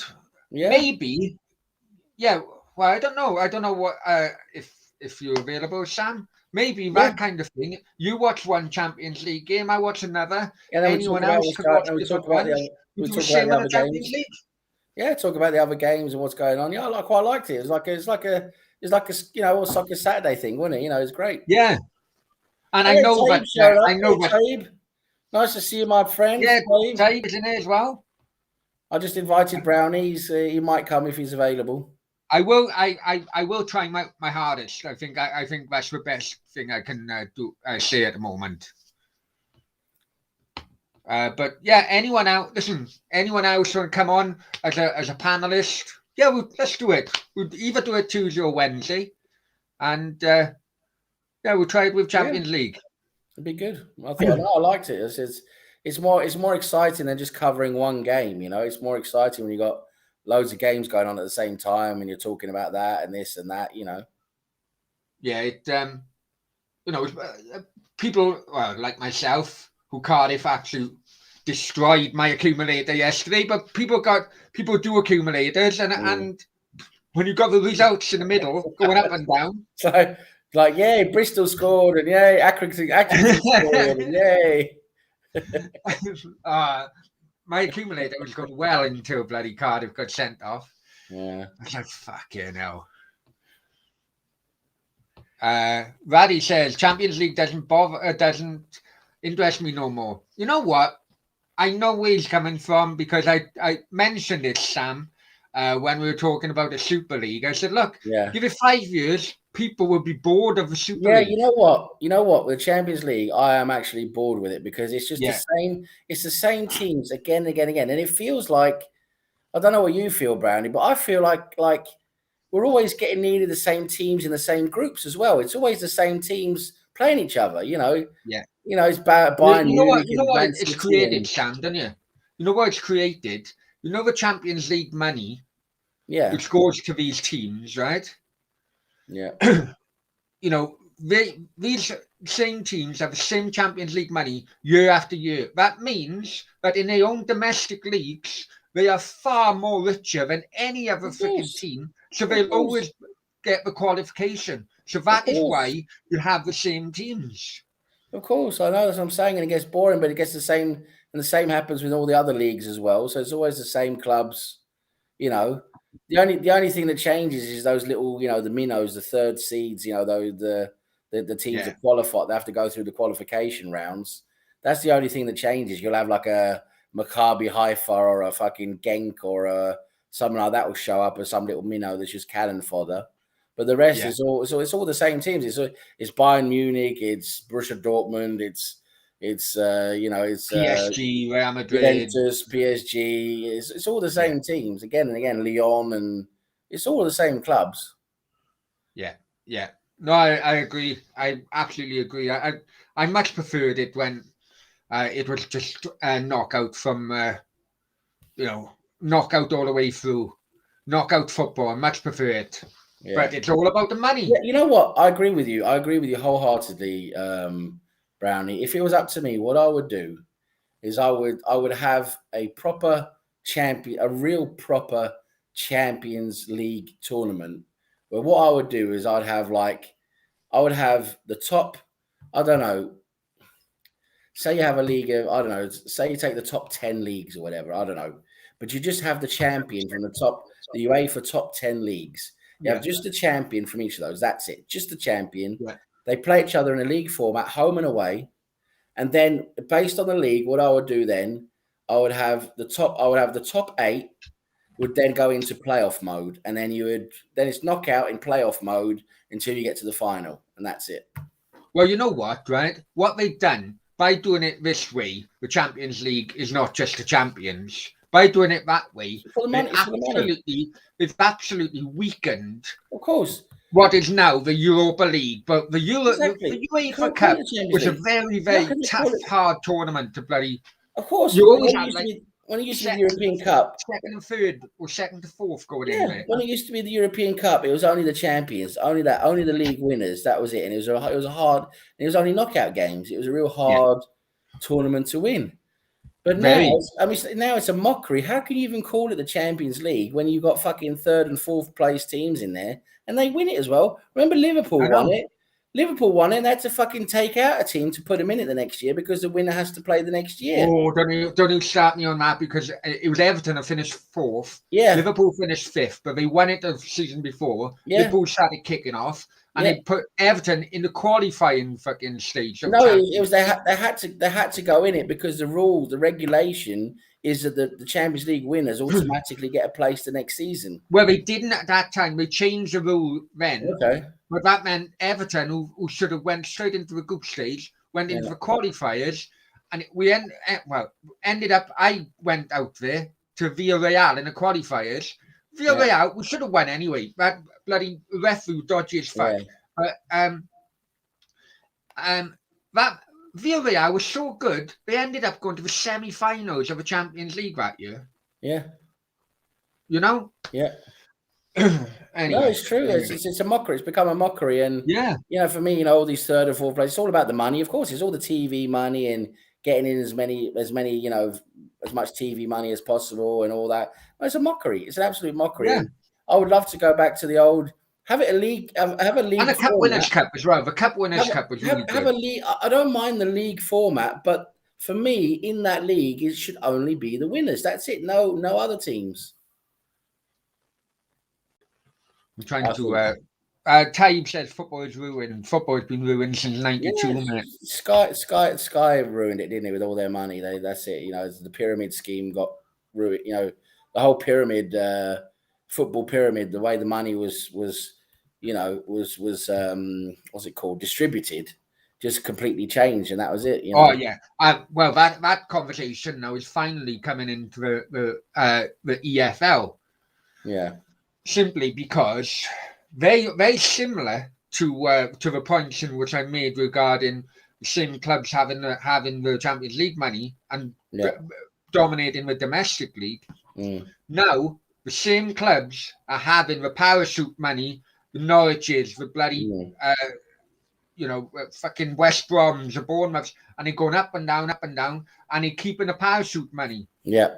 Right, and I can't remember now the difference between TV rights for Norwich, who I think last season had 44 million, and Blackburn, who had 6 million, is an absolute disgrace. Yeah, I know. And it's not, you can easily see the reason where the top 3 teams of the championship at the moment is Bournemouth, Fulham, and West Brom. Yeah, because they've accumulated the wealth, haven't they, from the Premier League? Yeah. So even though you have a huge drop when you go down to the Championship, you still have some money there with you. You still have some of your players. That gives you an advantage, even though it is difficult to win the Championship, or it is difficult, but you still have an advantage, don't you, with all that money you've accumulated in the Premier League, because it's huge. The money that's accumulated in the Premier League from TV money, like you say, it's many times more than in the rest of the football league. So they have it's a huge advantage being in the Premier League. That's why they say I know. That's why they say it's 100 or 150 million pound game, isn't it? If you can get into the Premier League, it's automatically worth 100 or 150 million, isn't it, in what you get? Well, Benjamin Bloom, if guys, I know he's been on the channel, but he is top notch when it comes to EFL stuff. Yeah. And he done, because it started coming out in the media about maybe a parachute payment stopping, and the TV money being spread more between all the different clubs. But one thing he said, and it didn't. No, I didn't think about it until he mentioned it. If you look at the clubs in which lost the playoff final in the last 3 years, they've gambled so much. Derby, Sheffield Wednesday, and Reading. They've gambled so much that they've broken FFP rules or any other rules, and all 3 clubs have had point deductions afterwards. Derby are in an absolute mess. Sheffield Wednesday who got relegated then a year later, and only now financially recovering. And Reading have had a 6-point deduction this season because of FFP breaking. Yeah, it's a serious problem. It's like the cheap way to get Premier League money. You got all these millionaires or billionaires coming in, buying champion and gambling so fucking much to get into the Premier League. Yeah, it's a real serious problem. And what they do is they budget for the Premier League, even though they're not going. They budget like they're going to get into the Premier League. Like, okay, we're gonna get that money. So they forecast getting that money and sort of spend it without getting it. And then if they don't get it, then they've gambled basically everything on getting into the Premier League. Then if they don't get it, then they're in a huge problem. They've got huge debts. Yeah. And that's what happens, and so it's stupidity from the football clubs, because it's like a credit card. It's like taking a huge lump of credit, without actually knowing you can pay it back. So it's down to the football clubs being stupid as well. Without doubt, you got to put that into the factor as well. It's not just without doubt, Sam. Without doubt, I don't like the thought of fans going on the board. Right, because you'll always have a split within the fan groups, and he's on a take if you don't like whatever fucking decision has been made. You know what I mean? But I do think that something needs to be done now on that, because it affects whatever decisions a football club make affects the community as well. Yeah, and that hit home more than when West Ham moved to the Olympic Stadium. And all the businesses around Upton Park absolutely destroyed left, right, and centre. Of course, that was their community, wasn't it? Yeah. So on that respect, but can you imagine if Aston Villa didn't go up that year after what they spent in the Championship? They even kept the likes of Grealish and so on. I'll tell you what, they would have really struggled financially if they didn't go up. They would have really struggled. I mean, that would have been tough. Yeah, that would have been really tough. Just want to say hello to Ty. But what phone did you get, Ty? Right, because Ty was going to get a new phone. He said you got one. I just want to know, did you get the Samsung you said you was going to get, or how did it go? But yeah, you're absolutely right. And it's I'm a big advocate in that we need regulation in football now, because it's just getting out of hand in terms of the wages players get and stuff like that. It's ruining football clubs because they keep paying and paying and paying and paying. And they just don't have the money for it. The money's not there to pay them, so they have to either charge exorbitant amounts of money for tickets and season tickets and stuff like that, or it just becomes, they don't have the money to cover it. They go into debt. Yeah. So we need to have regulation. And for me, you need to start regulating the wage, structure in terms of, we need to have a wage cap. I don't see the problem with that, because. Oh, you still got players in Cardiff. There's one. I think it's like 5 of them actually still on Premier League wages. From, I think it's been 3 years now since being in the Premier League, people. I hate this phrase. Oh, he loves the club. If they love the club so much, then they'd understand, look, okay, I'm taking 33 grand a week out of this championship club and we're struggling financially. I tell you what, I love the club so much, I'll just take half. Mm. Do you know what I mean? Yeah. The phrase they love the club They're all is mercenaries, aren't long they? gone. It's all yesteryear. They're all mercenaries because the money's taken over completely. But what I think is you need a two-pronged. And I see Stefan in the chat is in on it, talking about levy on clubs and Sorry, guys, I completely. trying to level the playing field. I agree, because what you've got to do is a two-pronged to save football clubs and actually make them sustainable going forwards, and to level the playing field more. It will never be completely level because there'll be other ways of incentivizing things to get the top players. But in terms of spending on wages and stuff like that, I think you need a wage cap so that, and the players are still going to earn enough money probably in bonuses and other stuff and things like that. So they'll be all right. But you need a wage cap that makes it easier for clubs to stay sustainable. And then you got to have a limit on the expenditure, the revenue of a club, on the expenditure, that they can't spend more than half of their revenue on wages. That's the way it should be. I think that's gone in now. I think it's gone in at League Well, One level. I hope I so. think it's gone in at League One I level. hope so because you had Bournemouth. I hope so because you had Bournemouth spending nearly 90% of their revenue on wages. Yeah. I think 92, I think it was. Yeah. And that's why they've really struggled financially, Bournemouth. They're a small club, and to compete, in the Premier League, they had to spend over 90% of their revenue on wages. That leaves next to nothing. That leaves next to nothing to run the club. I know. No, you can understand the likes of Norwich not spending beyond their means when they go into the Premier League, and West Brom. You can, it's stability. But I want to ask you something, Brownie. This is a debate I think is a good debate to have with other people as well. I just want to ask where you stand on this. In my opinion, I asked the question, why the hell do we need? I don't think we need at all football agents. Why do we need football agents? Why? We never used to have them. They never used to be around. Villa just gone 2-1 up. I just want to say that. Villa just gone 2-1 up. Why do we need football agents?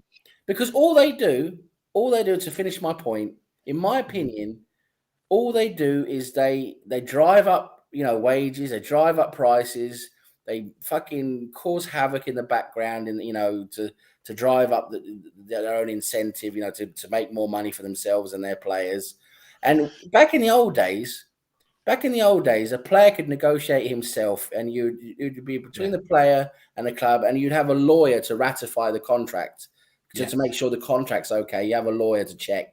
Okay, that's normal. But an agent doing all your bidding for you, and now the players don't even talk to the clubs anymore. It's just the agents. Yeah.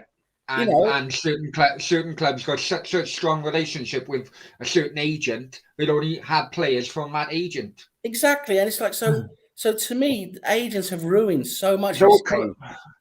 If I'm honest with you, Sam, my opinion have always been, unfortunately,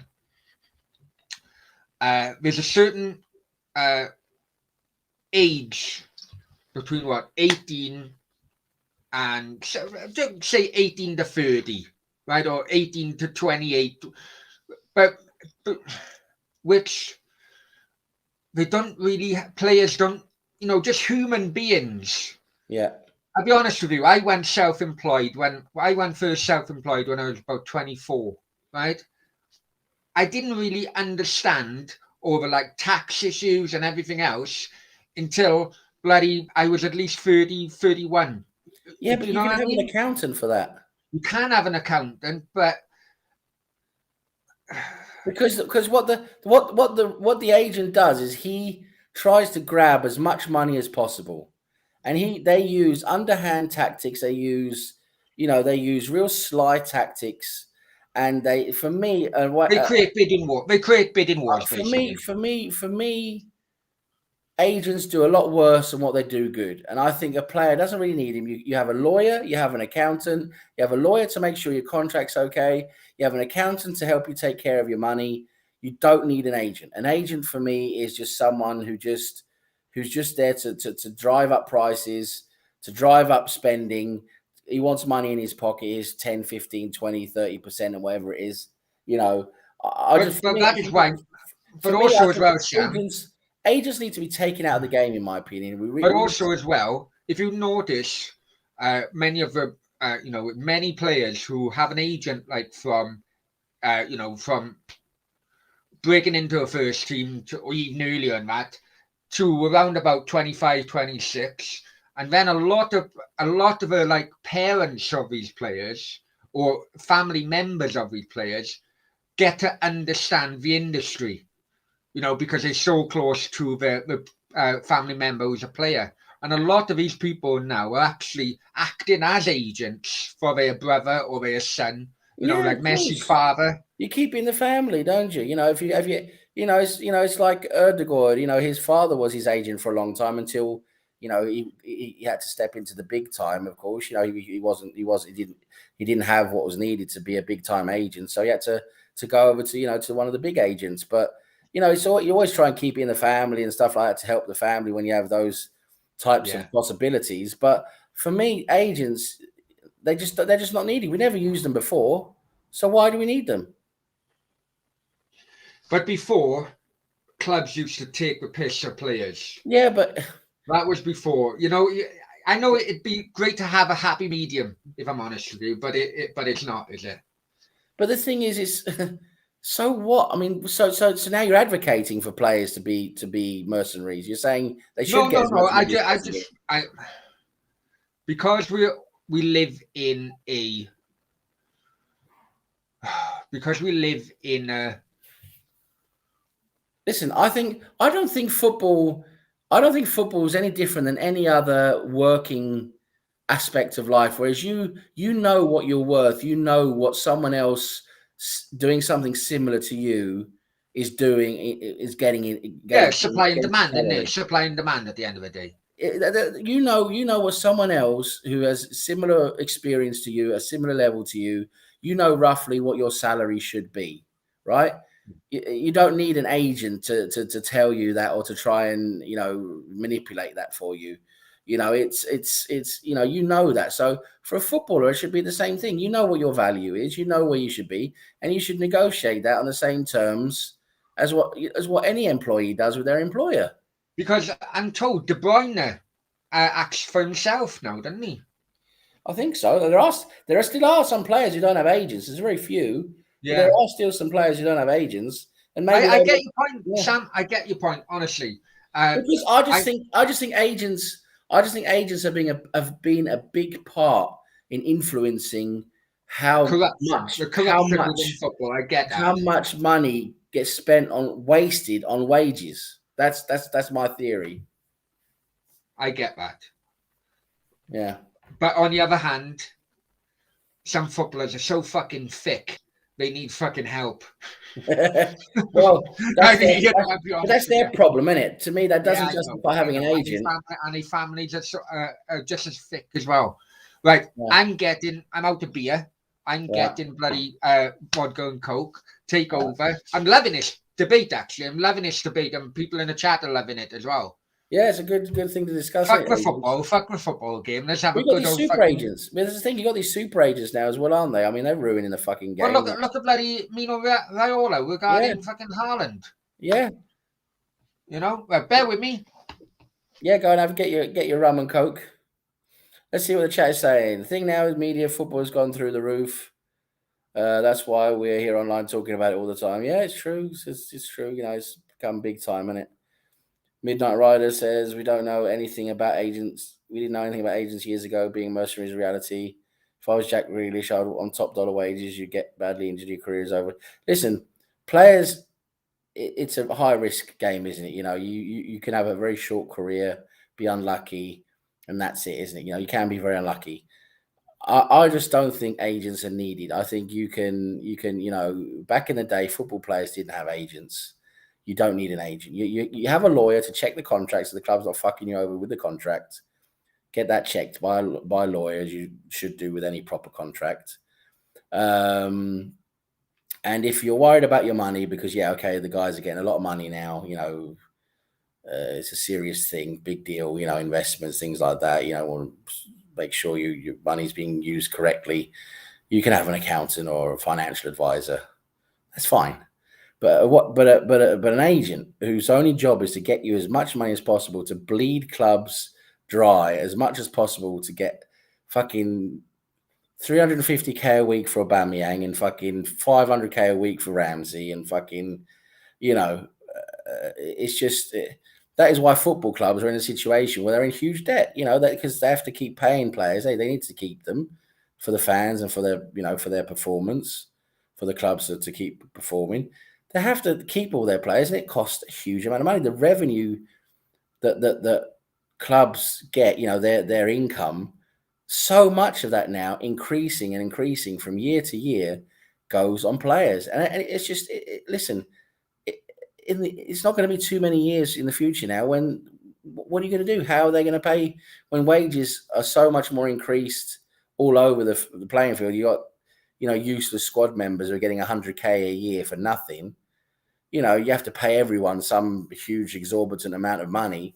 The clubs can't afford it, so they either have to go into debt, or you have to start paying 10k a year for a season ticket, or your regular tickets are going to be costing 200 quid a game. You're going to end up paying for it as a fan. The cost is going to come back to you. So the prices are driven through the roof because of that. And I think agents have been a big part of that. Agents have driven up. I think you look at the wage increase since TV money came into football with the Sky. So of course, with more money being injected into the clubs, the players who are basically the spectacle, the show, what people are watching, you understand they were going to get more money. But going from a huge wage back in the early 90s was like 30, 40k a week, going from that to 200k a week, for me, that is just ridiculous. There's no need for it to go there to that level. And for me, agents have been a big part of that, driving it up to that level and higher.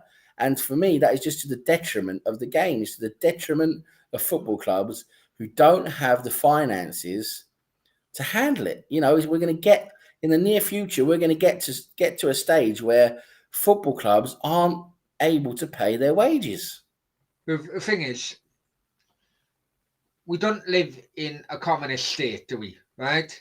And unfortunately, whether we like it or not, agent's job is to act on behalf of a player and create a bidding war, basically. So if and because of that, you do have reckless owners, e.g. Derby, right, who will pay far beyond their fucking means, at the detriment of a bloody club in the end. Exactly. Did you see? That's what I'm saying. What is it an agent does? He wants the player to get. He wants as much money for the player as possible.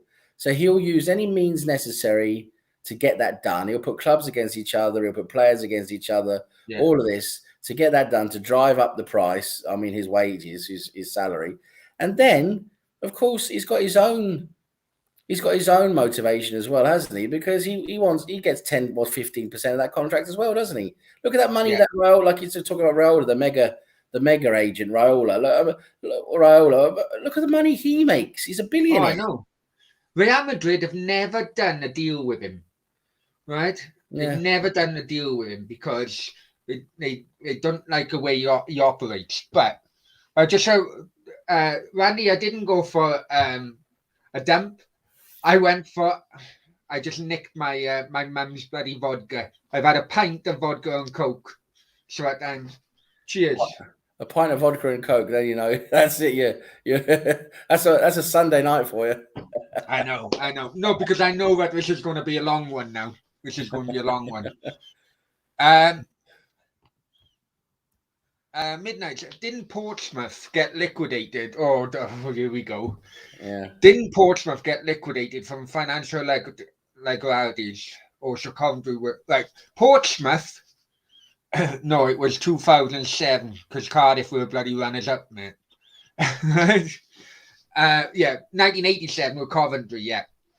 But no, Coventry sold Highfield Road. I'm all switch on to these issues now because of like the Benjamin Bloom. Anyway, Coventry sold Highfield Road and wanted to be tenants with. Oh, I got a list, right? But the company is Izu, or whatever you fucking call it. You know, the Japanese bloody car company, IS. Yeah, Isuzu. You, yeah, right.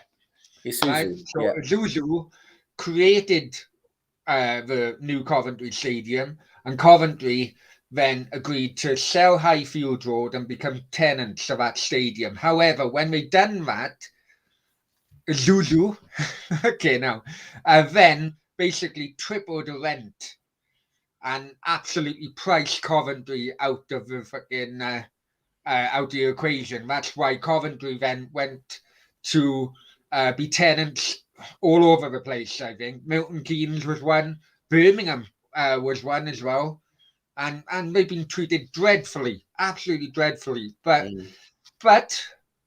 the actual start of the issue was they sold their own ground and wanted to be tenants, and that's always a gamble. You never know what the landlord's going to Yeah, charge. I know it's typical fucking, Short termism. someone trying to, just manipulate the situation to get as much money as possible out of it. Typical landlord syndrome, where just fucking hell. Regarding Oh, Pompey, uh, uh, who's that? Milan, Sheffield Wednesday chair, Milan Mandaric, was it? He was the chairman. Basically, uh, they sold it. They got the debt up so much they sold it, and the new owner didn't do his due diligence, so that ended up in liquidation. I yeah. think it was But in look at liquidation. there's major clubs in trouble now. Look at Barcelona. Barcelona Yeah, over €1 billion in debt because they've basically just been their wages have been out of control for years and years and mm. years, and now it's come back to and haunt yet, them. and yet, next season they're going to have to move from a new camp for 2 seasons because of, and I've mentioned this, Sam. They're doing a stadium development. Yeah, Yeah, yeah. no, That is an old stadium, so you yeah. sort of realise it has to be done. But it's still Oh they're, yeah, they're still definitely. in big trouble financially. Barcelona, Juventus are in trouble financially. They're struggling.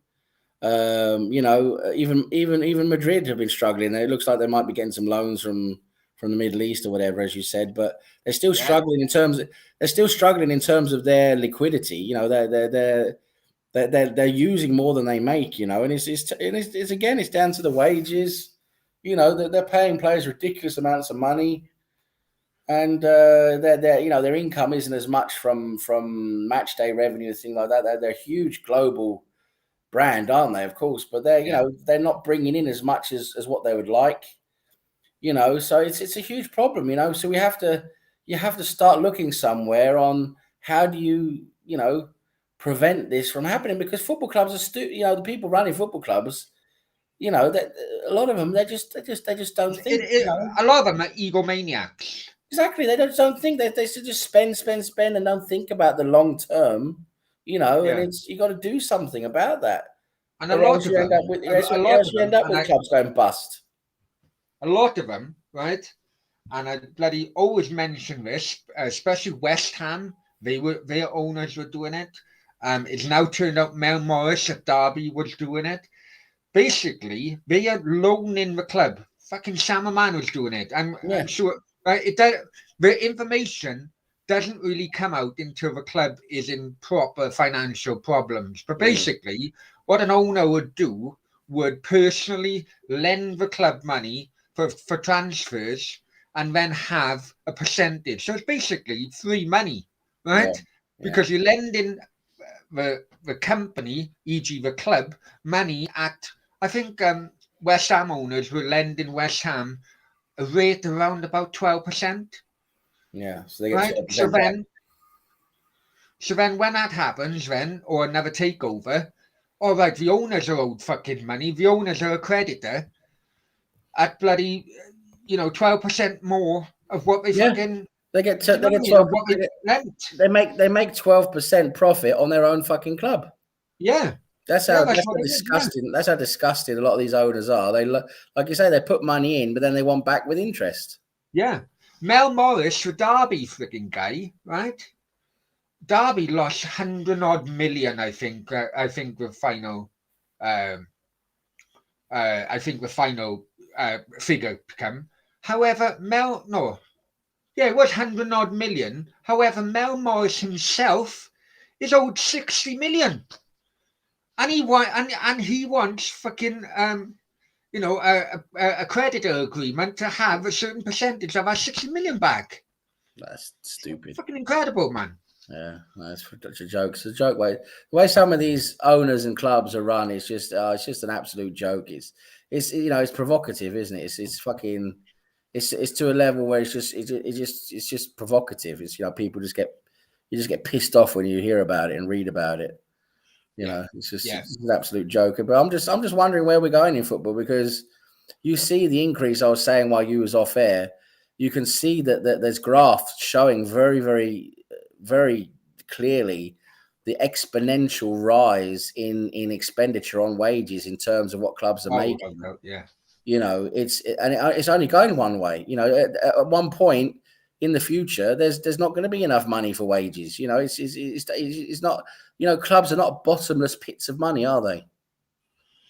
They're not. no, definitely not. And you know what? That kind of like brings me to a thing of thinking that I need to get Kieran Maguire back on here because I still listen. Brilliant podcast, actually award-winning podcast. He won. They won an award at the SLA or whatever you call it. Yeah. The price of money, and Yeah. they Yeah. really break down some of the issues, even on his Great. Twitter. I like Kieran Swiss Maguire Ramble. at Kieran Maguire. Swiss Brilliant. Ramble is great. Swiss Ramble is brilliant. He shows all the finances, You breaks down all mentioned the him as well, finances, yeah. and he shows all the expenditure and where it goes and what comes in, and he shows what the wages and everything. It's really fascinating to see what really goes on in clubs, and it's from their financial reports, and it's scary. It really is. Yeah. The way we're going is it's scary. It doesn't look very good, to be honest. We have to do something. And what I was going to just want to round it off by saying was, when you now realize this and you think about this, what's going on in the world of football today in terms of how clubs are run and the money and the lack of income and etc., you then understand where the Super League was coming from. Why that was nearly formed. You can see that it's to generate the extra £1 billion. That's what they wanted. Yeah. Yeah. No, I get it. As a supporter of a club who almost went bust numerous amount of times and had like the likes of Peter Isdale fucking in charge of your money, right? Yeah. It's not until issues like that really hit you in the face because it's surrounding your own club that Yeah. that dodgy chairman. And if he wants to take me a court, no worries at all, because Cardiff fans did try and take him a court with dodgy issues. But What's your dodgy opinion? chairman What's your or opinion? chairman who try and play the game by lending clubs money at a certain percentage and so on and so forth. It's not until it actually hits you in the face because it involves a club in which you have loved and affiliated. It's at that point you think, you know what? Is modern day football really for me now? It No, that's the really thing. does pull you away from You know what, fucking Brownie? That's a whole different discussion. And what you're saying there is very, very prevalent. It's very real today. And you see, there has been a break, a visible break in football supporting the last 10, 15 years, where a lot of supporters, especially the old school supporters, have visibly said, "No, I'm not taking part in this modern crap." yeah, These where stadiums now are theme parks, and you got to pay 10 quid for a burger, and you pay 80 quid for a shirt that changes 3 times a year, and you've got no connection to the club anymore. Players, they don't care about you. Yeah, they'll tap their badge, but they'll tap the other 10 badges they played Yeah, for during yeah. their careers. They'll kiss every There's no badge they loyalty. fucking There's no wear. loyalty anymore. There's none of that. You don't. All you are is a consumer. You're a consumer now. You Yeah, you're a spend money. customer. That you're a customer and a consumer. So there's been a visible break years ago, and it's happening more and more where old school fans and people are saying, listen, I want to go back to the roots of supporting football. So they go and support the lower league clubs. They Oh, go, yeah, yeah, you that's see right. attendance, at lower league clubs now is increasing because Yeah, people go and see their lower. You pay £8 to go and see your local team, and you watch a bit of entertaining football, real characters, and you pay what £3 for a burger and £4 for a pint, and you feel like you're back. You feel like back where it's supposed to be, right? You don't feel like you're being, extorted. Because that's when you go. yeah, Oh, when I go to yeah, Arsenal, I feel extorted. I have to pay £8 for a burger, £8 for a pint. I don't do it anymore because it's too much. I just yeah, don't do it. I don't refuse. I pay maybe £5 for a fucking Coke, which is ridiculous as well.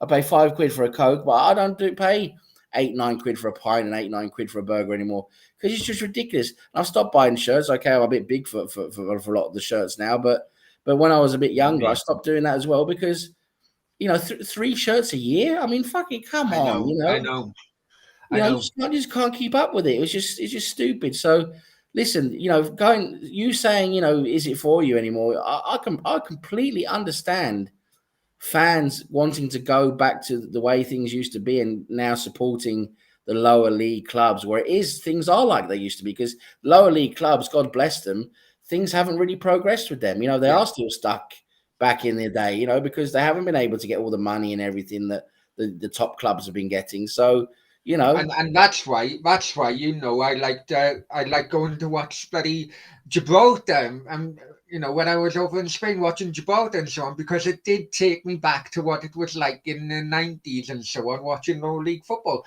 Look, Cardiff, when I first started Cardiff in Division 4, which is now we're 91st out of 92 league clubs, right? We were 91st when yeah, I first started watching them.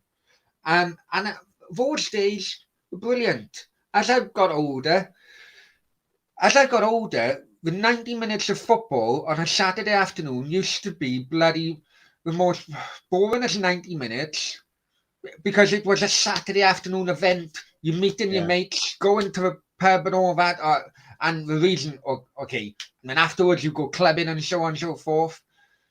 yeah, When I pulled myself away from that because I disliked the rebrand from blue to red so much, I pulled mm, myself away from that.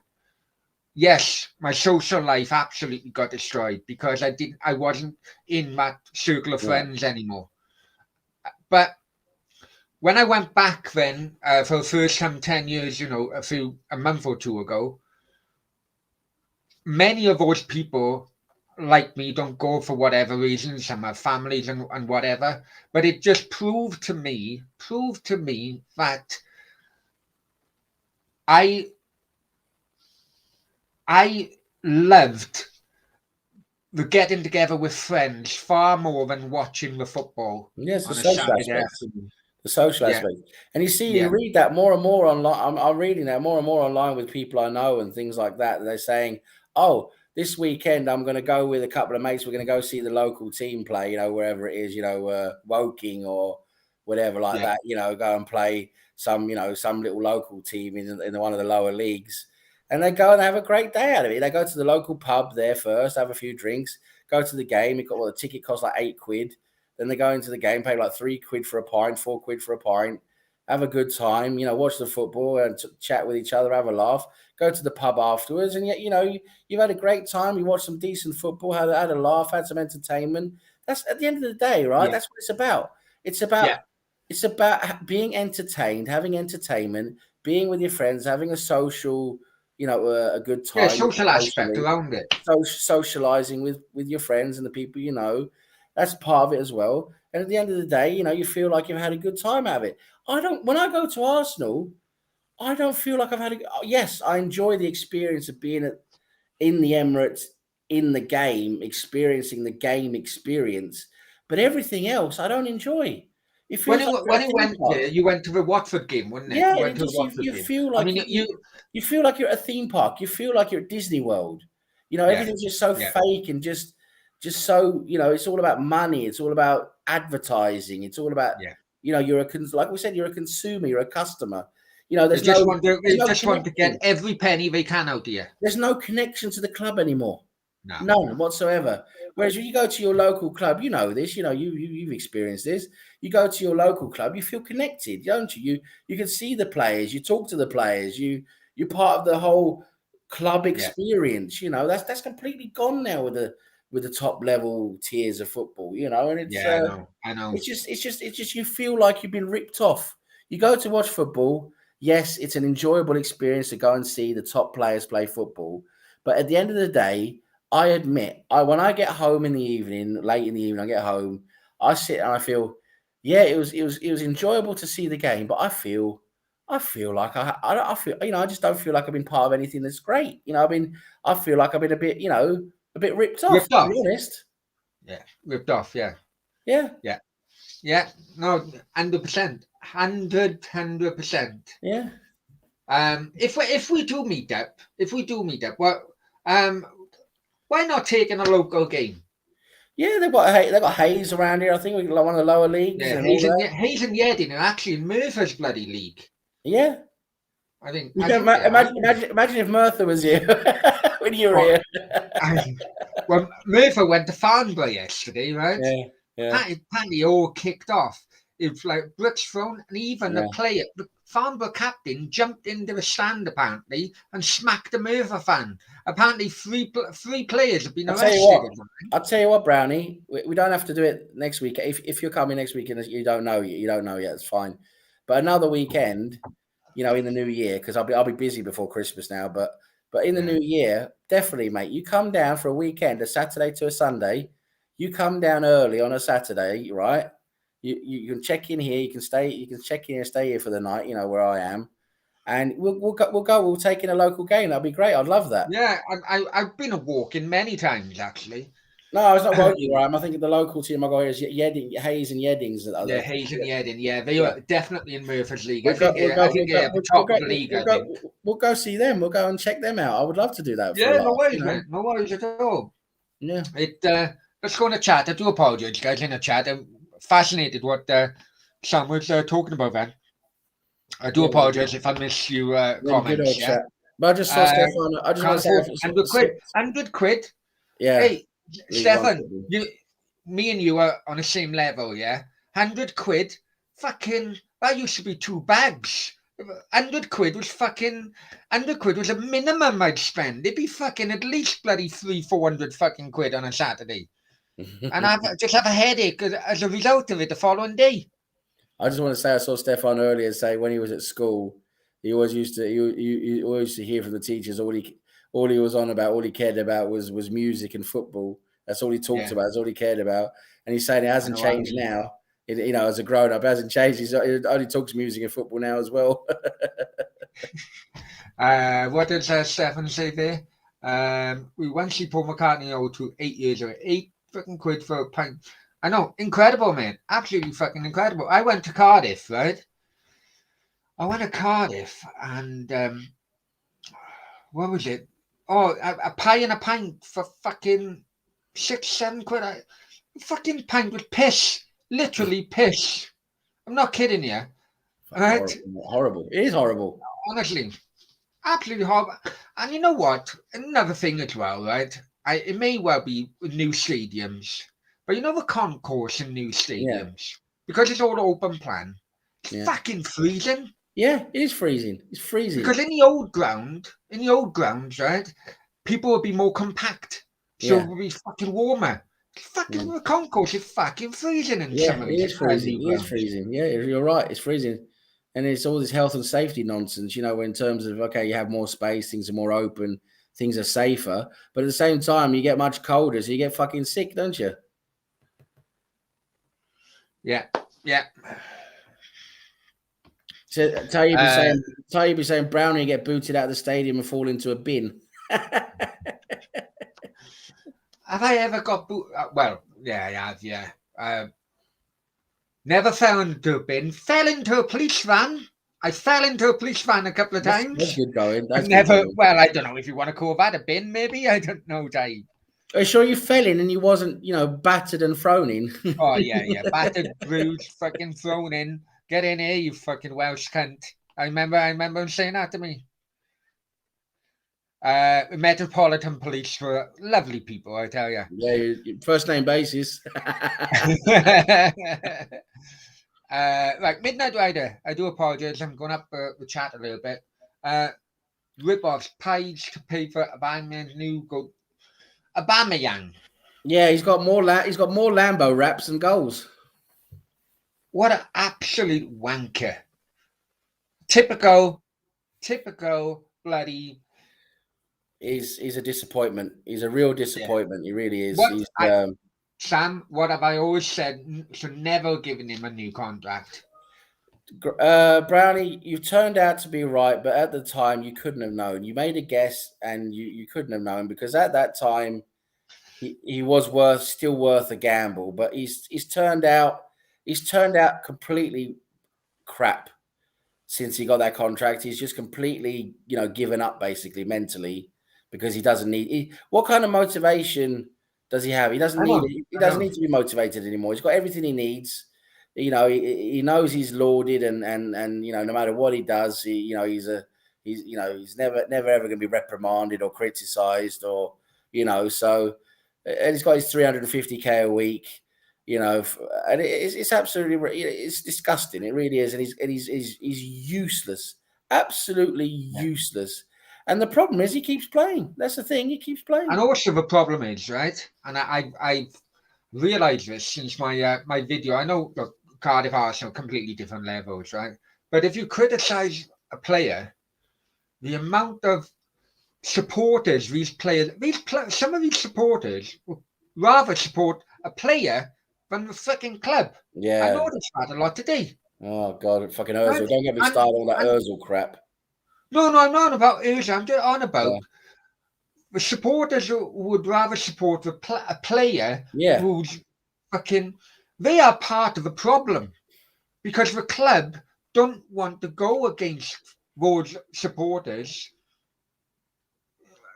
by dropping them or selling them or whatever. Yeah. The reason Arsenal offered Aubameyang a new contract was because the amount of supporter pressure to give him a new contract was incredible. Even though, look at the wider picture, no one else was willing to give him fucking more than 2 years, I think. Yeah, that was it. No one was willing to give him more than 2 years, and Arsenal decided to give him 3. And there was a reason for that. Yeah, I mean, he was getting older. He was at that time not at exactly the same level as he was, but he was still at a decent level, and he had just come off a decent season. So, I could understand why Arsenal sort of, balked at the idea and decided to keep him instead of. I mean, Arsenal's been in a lot of bad situations lately for letting players go that they shouldn't have let go. That's the thing, and I think Arsenal were worried about doing the same thing in that situation. But unfortunately, for Arsenal's sake, and for our sake, as fans, it's turned out to be that way. It's turned out that Aubameyang after that contract, he's just completely, his form and his motivation, everything's just gone off a cliff. He's unrecognizable. Yeah. Robert, I can see your comment. Thank you for that comment as well. I won't put it on screen. I'm sure you can understand that. The reason I took it down because I was advised to take it down because of the up and coming case. So anyway, right. 7. I bought my mate. All right, sorry. Halfway through a comment. Fell into policeman. Well, a police van. The policeman fucking battered me to go in, you hurting, fucking get in here, wabang. It was proper 1970s fucking style policing, I tell you. Yeah, Get in here, son. Get in here. Taib says, I'm enjoying it, Sam. Thank you very much for coming on. Taib says, at 32, he should have. Is he 32 now? I thought he was 31. No, But, no. okay. This is back when he signed the contract. How old is he now? I'm 33. Yeah, I think he's 33 now. Yeah. How long? How long a contract did they give him, man? 4 years. Hang on, he's 32 now. Sorry, I'm getting mixed up. I think he is 32 I need now. to check this out now. Yeah, I think he is 32 now. He was 31 when he signed. He was getting a contract basically till he was 34 then, wasn't he? Right, still 2-1 at Villa Park. Bear with me. 32 now. Oh, actually, I share the fucking same day birthday as him. Oh. Yeah, there you go. Maybe you can get a Lambo. I was 10 when he was born, okay? No, Maybe I was 11 when he was born. Maybe you can get a Lambo wrap.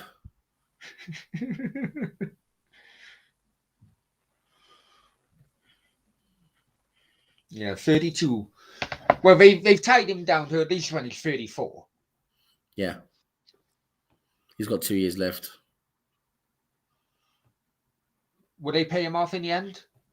They'll probably have to. They're going to probably have to do that because I just can't see it lasting. Type of thing. I just can't see it lasting. You know, it's just it's just not working. You can't keep playing someone who's just not doing anything. Basically, I mean, he's not. He's useless. You know, Lacazette's not great at the moment either. So we're really lacking up front, to be honest. We really are. January. Okay, you say that regarding because Cardiff have been linked. Cardiff, as well as many other bloody championship clubs, have been linked with Balogun for a loan. Yeah, I think that's his level at the moment. I think he can go to the championship and. Whoa, hang on, that's his level, you cheeky bastard. You know, bloody hell, it's a step up for him. In terms of his development right now. He will develop probably or hopefully into a better player than that. But I think right now, championship is the right place for him to go. And I hope he does well. He's not good enough for the Premier League at the moment. He just isn't. No, definitely not. Which brings me on to Nketiah. I mean, they may as well just take any offer for him, I think. Oh, I'll take £5 and a Snickers for him. Fucking hell, £5 and a Twix for Nketiah. I mean, he's not Premier League level, to be honest, and that's why you see there's not many bids in for him either. Right? Did you watch any games you watched yesterday, Sam? Or you? Yesterday.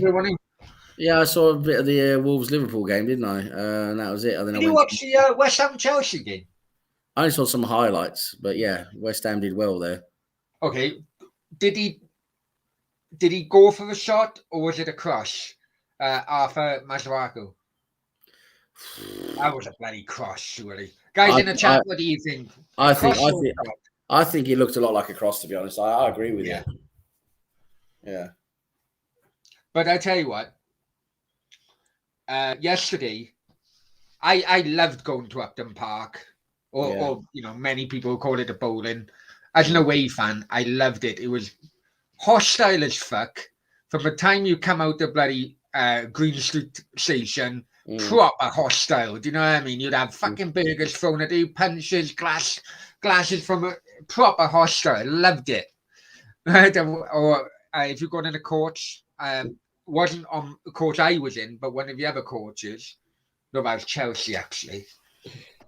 Fucking the driver panicked as he coming out on King's Road. Driver panicked and a fucking Cardiff supporters bus went into a fucking pub, straight into a pub wall. It was fucking anyway. I loved as an away fan going to Upton Park. I know West Ham fans have had issues with the Olympic Stadium, but yesterday watching it on TV. I thought the atmosphere was proper old school, if I'm honest with you. And I'm really enjoying West Ham. We were on about, the same clubs going into the Champions League year in, year out. I'm really enjoying West Ham chucking a cat amongst the pigeons into the top four. Do you know what I mean? Yeah. No, David Moyes has done bits for West Ham. He's done bits, and they're a good unit, good team, playing well together. If they get top four, there's still a long way to go yet in the season. But I agree with you. I think it's about time we see a change because, like I said, I'm fed up with the same four teams every single year. You know, it's Yeah. it just gets boring, doesn't it? It really does. Well, my dad, as you know, Sam, my dad's a Man City fan, and he always says to me, "It's not the Man City in which he fell in love with," and he doesn't. What he does today now on Match of the Day because it reruns on a Sunday morning. Yeah. He watched all the other highlights when Man City come on, knocked it off. He knocked it off. He Yeah. doesn't even like watching the Man City in which today. Again, Well, going back to I our can previous understand it. conversations because of the older generation and modern Yeah, football. I can understand. I can understand where he's coming from. I really can, and it's actually quite. I would say, it's quite honourable, to do something like that. But it's a shame, isn't it? Because he's used to the proper Manchester City back in the day, when things were more of a struggle, and there's that sense of earning something, right? To me, that is very important. I think that's very important to a lot of people. Yeah, Is you want to earn something, not just get it, not just yeah, buy it, right? You want to earn winning, not just go and buy a whole fucking football team, yeah. like Chelsea did, and then Create a history. Create a history. you want to create a team, build a team together, and work together and work at it, and that there's so much more satisfaction in doing it the old school way, the proper way. Yeah, You're just going out and buying a whole team in 2 seasons, and just winning it, basically automatically. Then, I agree. It must be. It must when you're used to growing up. Obviously much older person, and you're used to growing up with the old school football, the way it used to be pre-Sky and all that pre-Premier League. It must be a real kick in the teeth when you see your club go through a transition like that. yeah. No, I he used to take me to watch. A lot of it would be well, you know yourself when Cardiff were in the lower league. He'd take me to for my birthday. He would take me to watch Everton. Maybe 1 or 2 games a season. Many times it would be Man City v Everton, Yeah, so that I can take a Man City game in. I've been to Main Road many times. The yeah, Kitbacks. The Kitbacks was a massive, massive fucking stand. yeah, Incredible. I'm sure, like Stefan would remember them that era. But it was a proper. This is, I can relate to it with Cardiff. A proper working class club who, not were never used to winning fucking shit. It was no, basically the excuse, like Cardiff, the excuse of getting out of a fucking normal household fucking rigmarole with a yeah, family and a wife in a fucking year. It mm, was the normal fucking shit yeah, of get getting out, out of the norm. And yeah, West Ham are the same. yeah, Millwall, West Ham, all the working class clubs. yeah, But I think other working class clubs now who are now coming into money, West Ham, mm, I think they looked at the Man City kind of experience. They thought, right, we will not go down that avenue because we need to take our um our fans with us rather than against us. yeah. Yeah, I don't know if because it's the level of money involved as well. I think also that even though they get more money, they're not getting the Man City level of money, so they Yeah, have to be a bit more, thoughtful, a bit more. They're a bit more creative with their recruitment than what Man City have to be. And West Ham's done well. Those signings from the Czech Republic, and the signings they've done have been great. There's some real shrewd signings there, and look at Leicester. When they won the league in 2016, it's the same yeah, thing.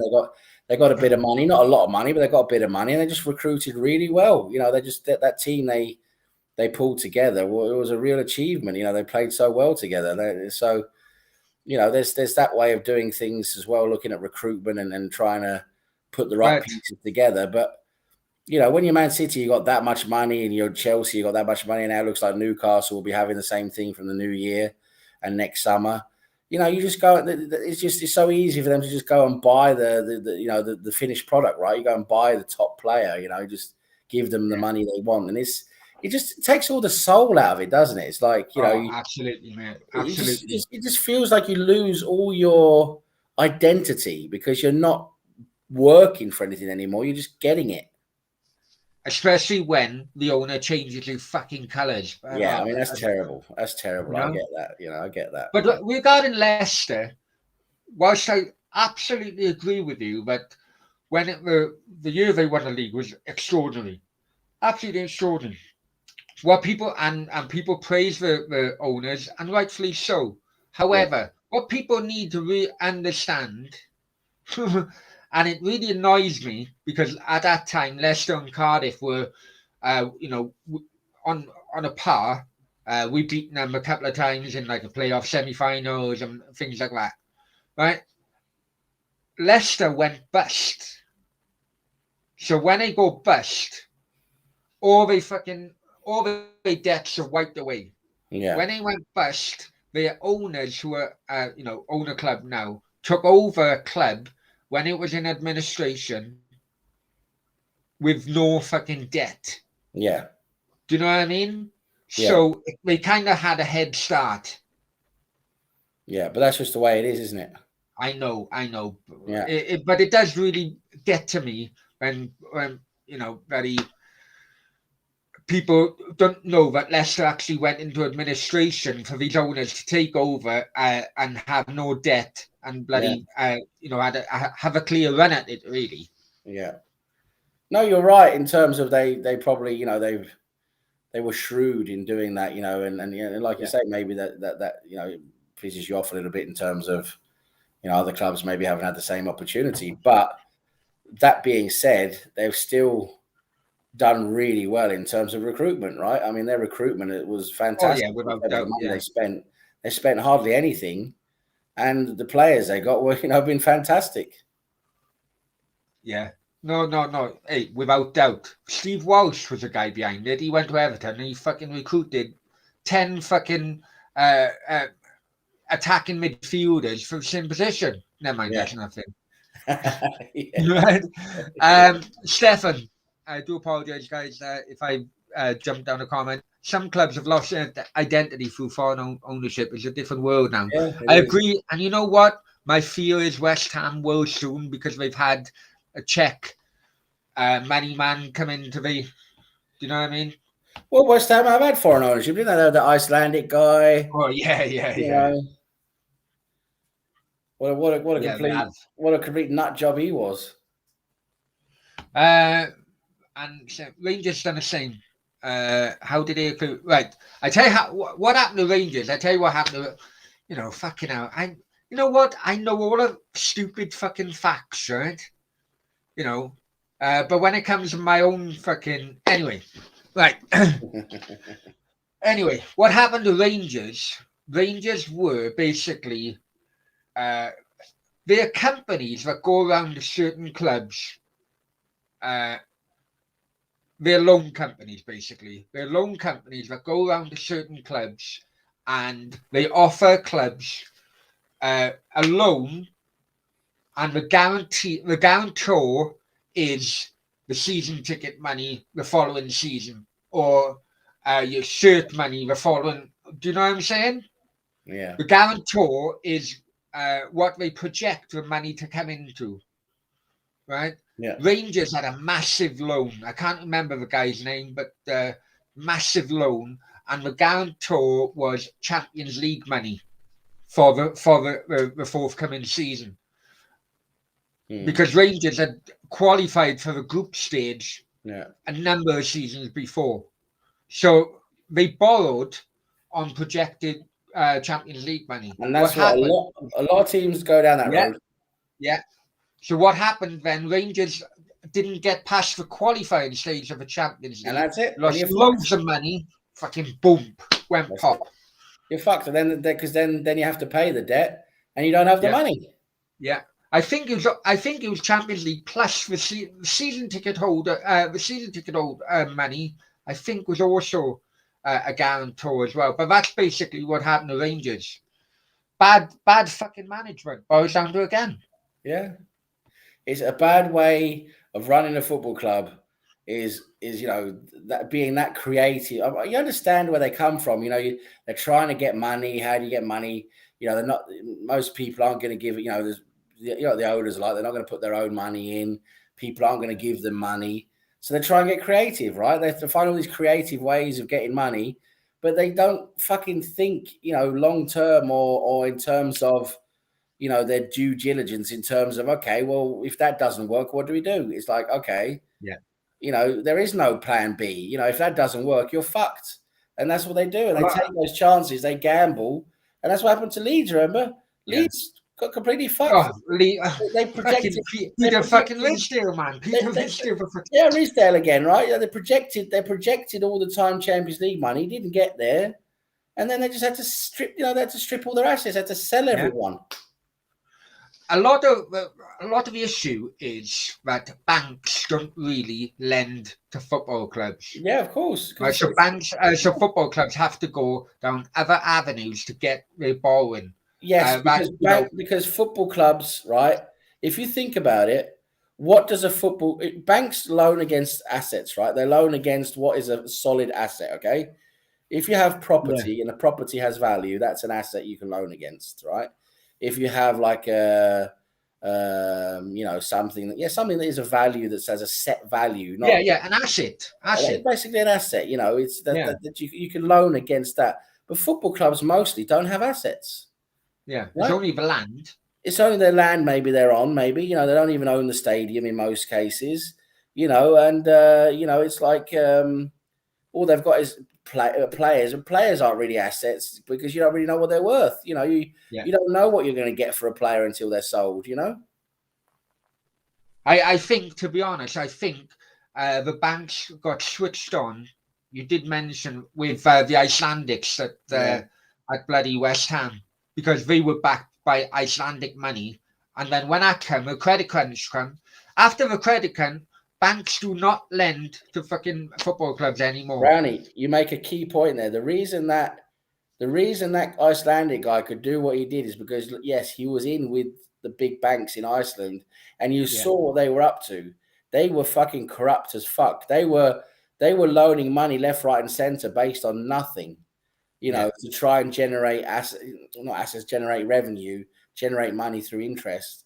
And so they were giving him money and he was getting money for nothing, basically. And then when he couldn't pay back, that's it. It all went to fuck. And then the financial crisis hit in 2008 and all of that. Yeah. And it fucked them over completely. And the Icelandic people, they that's it. They got rid of the banks. That's it. They didn't bail them out. That's it. They just had to fold. And I'd say because of that, banks were switched on. And they have from then on they had to use completely different models to leverage themselves, so from then on it wasn't taking chances and being creative. From then on, no, you got to have a solid asset. You got to have something of solid value that has a set value on it. That's the only thing they would go for. And I bet that Citibank, I think the Glazers with Man United, I think they borrowed from Citibank, which would be, I think it was slightly before the bloody credit crunch. But basically, they lent the Glazers money, and they have a loan for every 10 years, and then they have a new loan before that runs out. Yeah. So, in the eyes of Citibank, they pay in the bloody the interest off, but the debt is still fucking there. Yeah. Yeah. That's why many clubs now have to go to asset management bloody companies and shit like that, or investor bloody groups to because the banks just don't fucking lend football clubs money anymore. Exactly. Listen, mate, I've got to go to the loo and I've got to make Hey, we leave it there anyway. Many thanks, Sam. Yeah, I better make a move now. Thanks, guys, and Yeah, I don't even know what the game result was in Villa Park, but never mind. It was a good chat anyway, mate. Many we had a good thanks. discussion, didn't we? It was good. Definitely, much appreciated. Cheers. Thanks Guys, for take care. Hasta luego. Hasta luego.